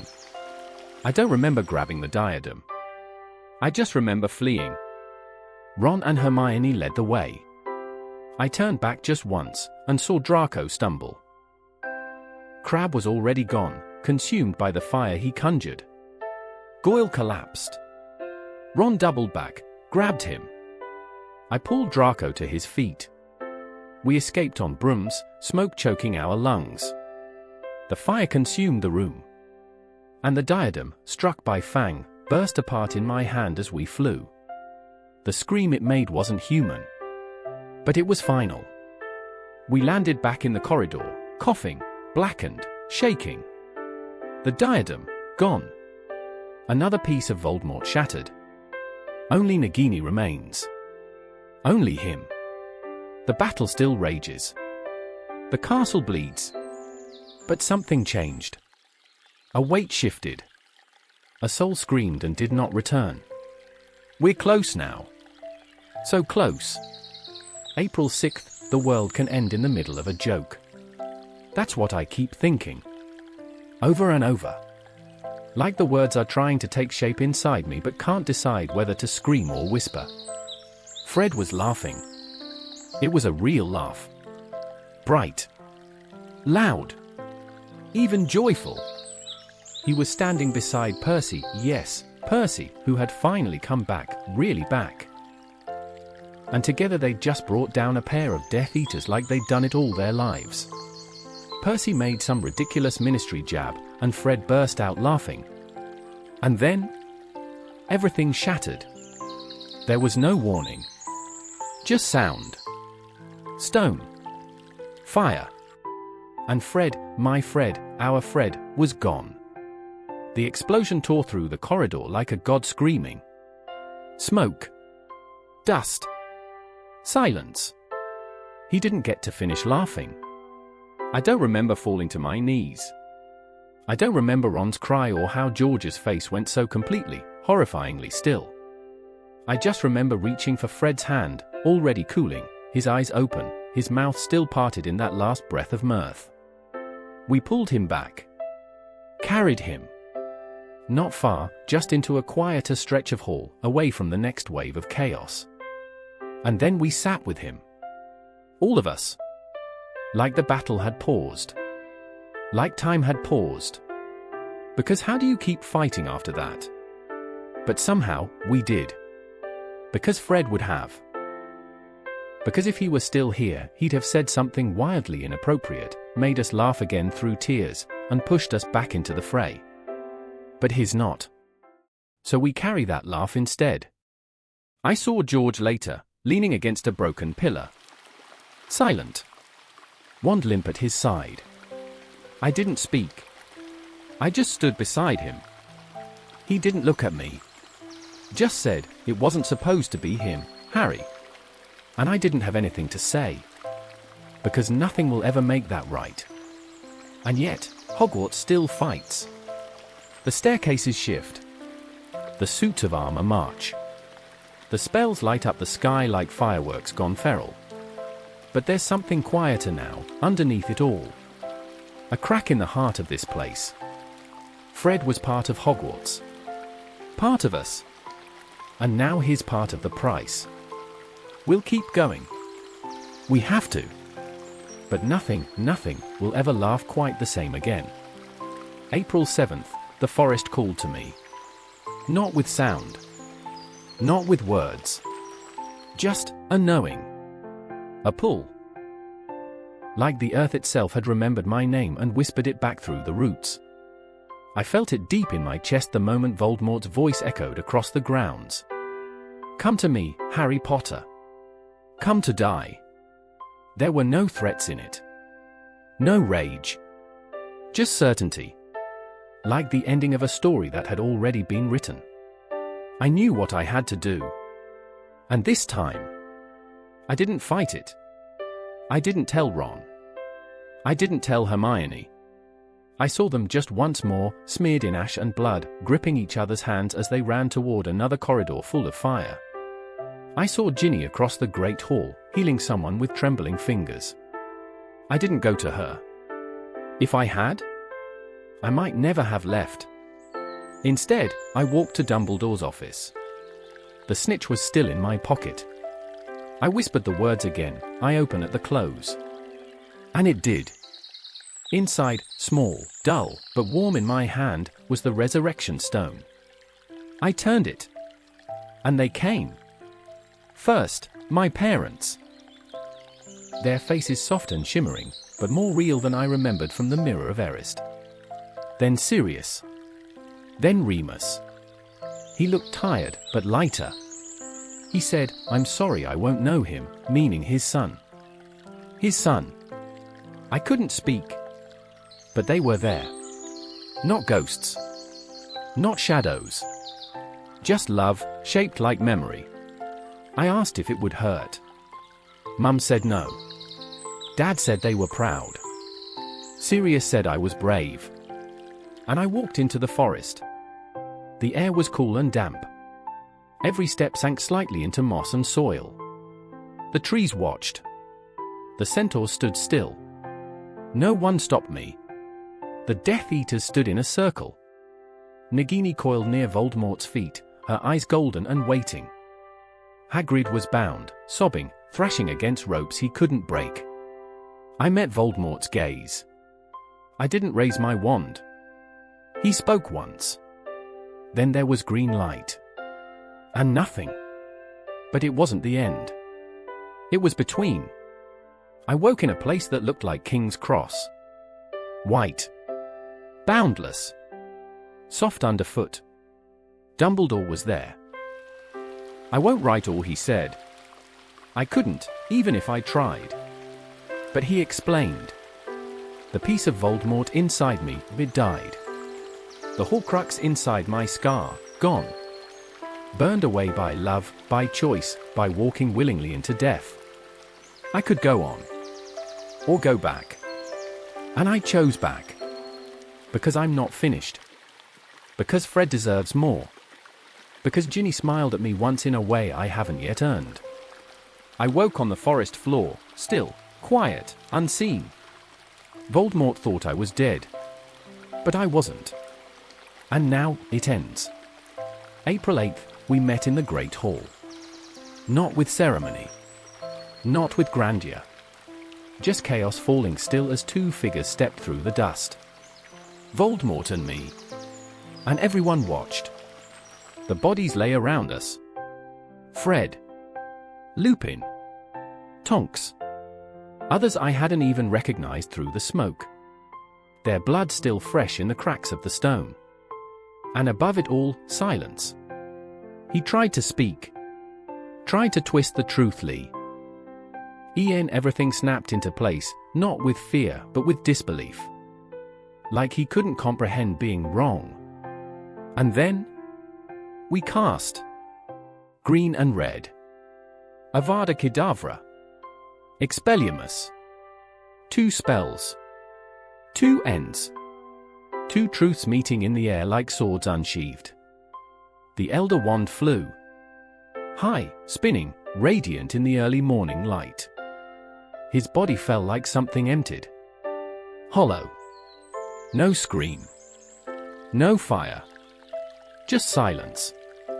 and Voldemort, Tom Riddle, was gone. I caught the wand. Not because I wanted it. Because it was over. The hall fell quiet again. Ginny was the first to reach me. Her arms around me. Warmth. Breath. Life. Ron and Hermione weren't far behind. Dirty, bruised, but smiling. For the first time in months, I let my body feel everything. The ache. The relief. The grief. It came in waves. We buried the dead. Honored them. Told stories in murmurs beside broken benches and candles that flickered over empty plates. I sat with Hagrid. He cried openly. Huge, shaking sobs. I didn't stop him. I cried too. McGonagall looked older. So did Neville, standing quiet and tall beside what was left of the Gryffindor table, the sword at his side. He'd killed the snake. The last piece. Without being asked. Without needing permission. A true Gryffindor. The war is over. But we are not unchanged. The hall is quiet now. The battle is done. And I'm still here. April 9th, the castle is still. For the first time in what feels like a lifetime, Hogwarts is quiet. Not the silence of fear or waiting. Not the hush before battle. But something softer. Something gentler. A quiet born of survival. Smoke still lingers in the rafters of the Great Hall. Ash has settled over the stone like snow that doesn't melt. The damage is everywhere, walls scorched black, tapestries in tatters, staircases cracked, windows blown wide open to the cold spring air. But beneath it all, the castle still stands. And that feels like a miracle. We've slept in shifts. No one wants to leave each other's sight just yet. I found myself drifting through corridors before dawn, half asleep, barefoot, tracing my fingers along the walls. I passed the entrance to the room of requirement. Or where it used to be. There's nothing there now. Just blank stone. It's gone. And somehow, that feels right. So much has ended. So much has been let go. Fred's body was moved to a quieter chamber. George hasn't left his side. Percy sits with them, saying nothing, just being there. I haven't had the words to comfort him. No one has. Some grief is too big for spells or speeches. Ron and Hermione stayed with me last night. We didn't speak. We just sat against the wall of Gryffindor Tower, watching the first light spread over the Forbidden Forest. That same forest I walked into yesterday morning, expecting not to return. I think part of me is still there. Still walking toward that clearing. Still hearing my mother's voice saying you are so loved. And I was. And I am. And that is what brought me back. I saw Ginny just before sunrise. She was standing on the edge of the Black Lake, barefoot in the dew, her arms crossed against the chill. I walked up slowly. Didn't speak. She leaned her head against my shoulder, and we stood there, watching the sky shift. Everything feels fragile. Like the whole world is catching its breath. But the battle is over. The prophecy is fulfilled.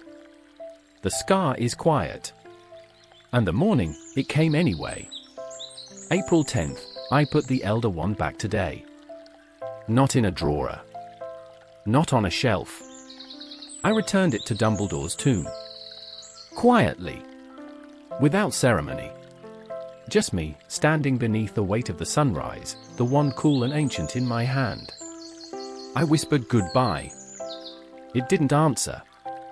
But I think it understood. It never belonged to me. Not truly. Its power was borrowed, its purpose twisted. And yet, it had done what it needed to do. Protected me. Ended him. Closed the circle. And now?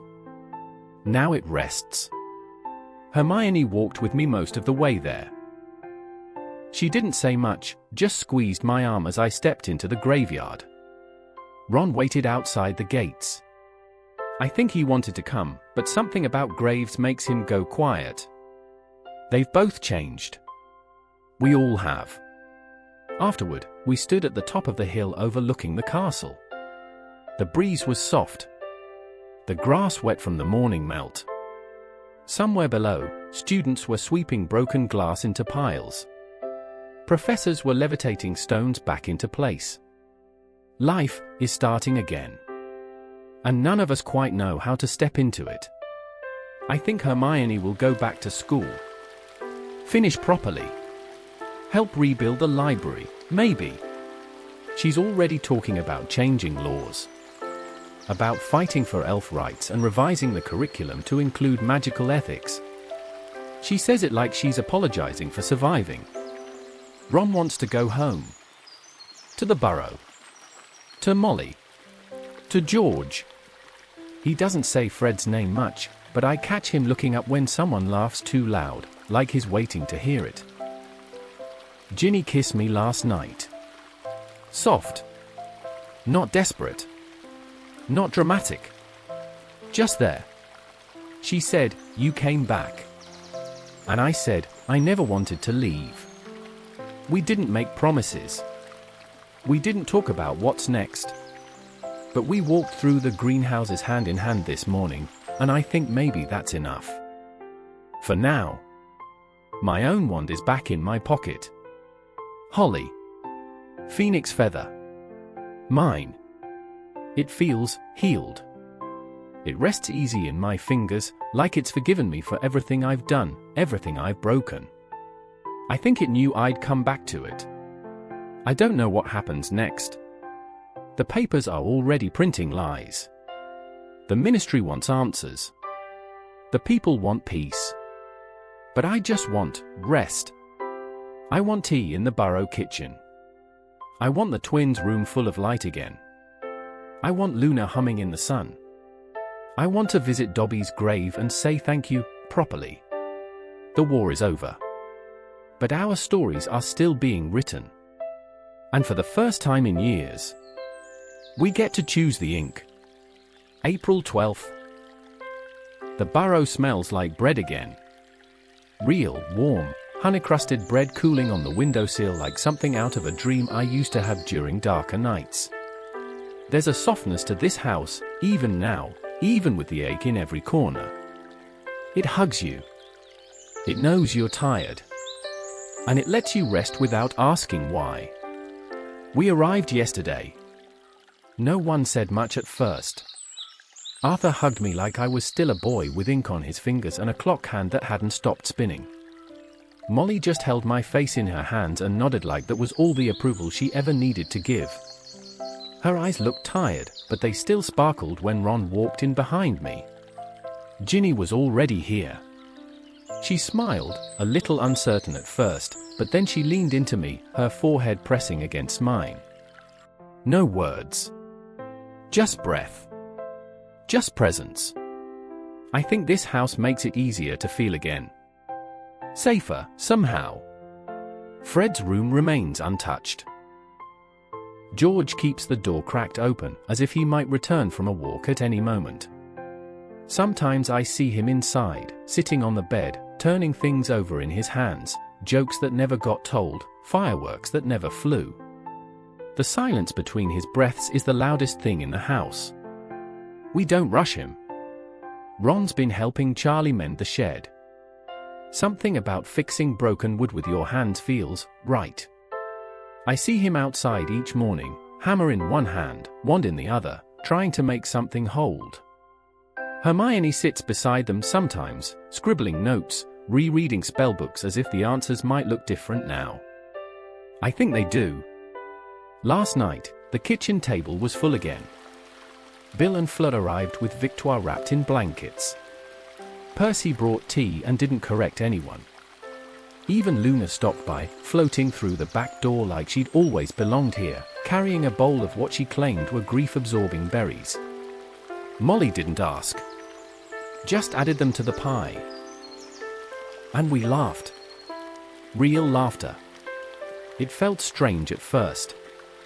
Hollow. Like something echoing from far away. But it filled the cracks. Slowly. Gently. I went outside before bed. Stood beneath the stars. The sky here is quieter. No curses. No flashes. Just a gentle sprawl of constellations that don't ask anything of you. I looked up and whispered, "We're still here." Not for anyone. Just for myself. Because we are. And somehow, that's enough. April 14th, I've been writing letters. Not because anyone asked me to. Not because the ministry needs testimony or the prophet wants a statement. Just because?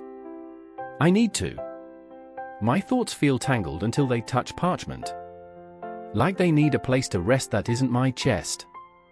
The first one I wrote was to Teddy. He can't read it yet, not for years, but I wrote it anyway. I told him about his parents. About Remus's steady eyes and Tonks's wild laugh. I told him how brave they were. How much they loved him. How much they wanted a world safe enough for him to grow up in without needing to carry a wand too early. I didn't say I was scared. But I did say I'll be there. That I'll watch out for him. That I'll remember for him until he's old enough to carry those memories himself. Then I wrote to Sirius. That one hurt more than I expected. I told him I understood now. The choices he made. The anger. The recklessness. The love that looked too sharp around the edges. I told him I forgave him. I think he'd roll his eyes at that. Who asked you to? But I wrote it anyway. Dumbledore was the hardest. I didn't even finish it. Just sat in the orchard with the parchment across my knees, quill unmoving, watching the wind press through the trees. How do you write to someone who gave you everything, and still left you so many unanswered questions? How do you say thank you and why didn't you trust me? In the same breath? I still don't know. I folded the blank page into my pocket. Maybe one day I'll finish it. Hermione's been writing too. She says there are laws to challenge, records to correct, names to clear. She wants to undo all the little injustices that grew in the shadow of the war. Ron keeps teasing her, but I think he's secretly proud. He's always been braver than he knows. And me? I'm mending. Slowly. I still wake some nights, thinking I hear Voldemort's voice curling through the dark. I still flinch when doors slam too hard. But the fear fades faster now. And the quiet no longer feels like waiting. It feels like rest. Hedwig's cage is still in the corner of my room. Empty. I haven't moved it yet. Maybe I never will. Some things aren't meant to be tidied away. Some things stay because they should. Like stories. Like scars. Like the smell of Molly's cooking wafting up the stairs while Ginny reads quietly in the armchair by the window. The world is moving on. And I think I'm finally ready to follow it. May 2nd, King's Cross looks the same. The pillars. The clock. The wide stretch of sky between platforms where sunlight always seems a little too bright. It feels almost wrong, standing here with nothing in my hands. No trunk. No owl. No spellbooks weighing down my arms. Just breath. Just memory. Just me. It's been a year. 1 year since the battle. Since Voldemort fell. Since Hogwarts shook and the sky cracked open and everything we were holding finally spilled out. And now, here I am again. Platform 9 3/4. But there's no train today. No steam curling through the morning chill. Just the ghosts of every goodbye I've ever said. I walked past the pillar slowly. Pressed my fingers to the bricks like they might remember me. I half expected the wall to hum beneath my touch. It didn't. But it didn't push me away either. That's enough. I'm not returning to school or not yet. Maybe not ever. I've learned what I needed. And unlearned even more. But I needed to be here. To stand in the place where it all began. To remember. Fred. Tonks. Remus. Hedwig. Dobby. Colin. Snape. Dumbledore. Sirius. My mum. My dad.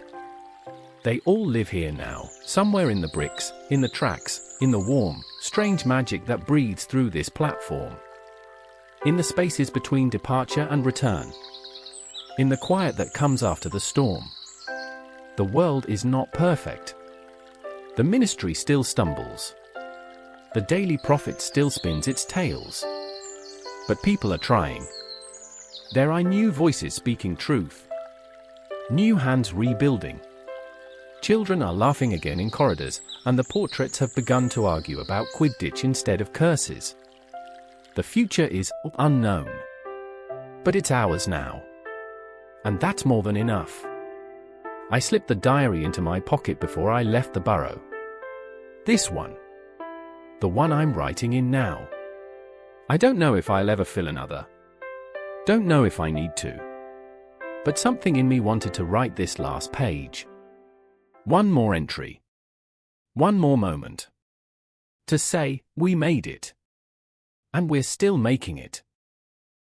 Ginny is waiting for me back at the leaky cauldron. She said, take your time, and kissed my temple like she already knew what I was coming here to find. When I return, we'll go home. Wherever that is. Maybe we'll build it from scratch. Maybe we already have. But I know this. The war is behind me. The future is before me. And I am no longer afraid. If you're still here with me, eyes closed, heart quiet, breath soft and slow, thank you. Truly. Thank you. You've just traveled through the full story, from the cupboard under the stairs, to the forest where Harry walked willingly into the dark, and back again into the light. You've heard his voice, not in battles or headlines, but in the secret hours. The hours when the castle sleeps and the fire's burning low. When parchment rustles and the wind brushes the tower windows like a lullaby. Together, we've opened every door at Hogwarts, watched every friendship deepen like ink soaking into old pages. And we've whispered goodbye more times than any of us expected. But we made it. You made it. Through every diary page, every year, every spell and scar and small, shining moment that made Harry's journey so much more than just a story. If this is your first time hearing it told this way, gently, slowly, in the hush of night, there's more waiting for you. Parts 1 and 2.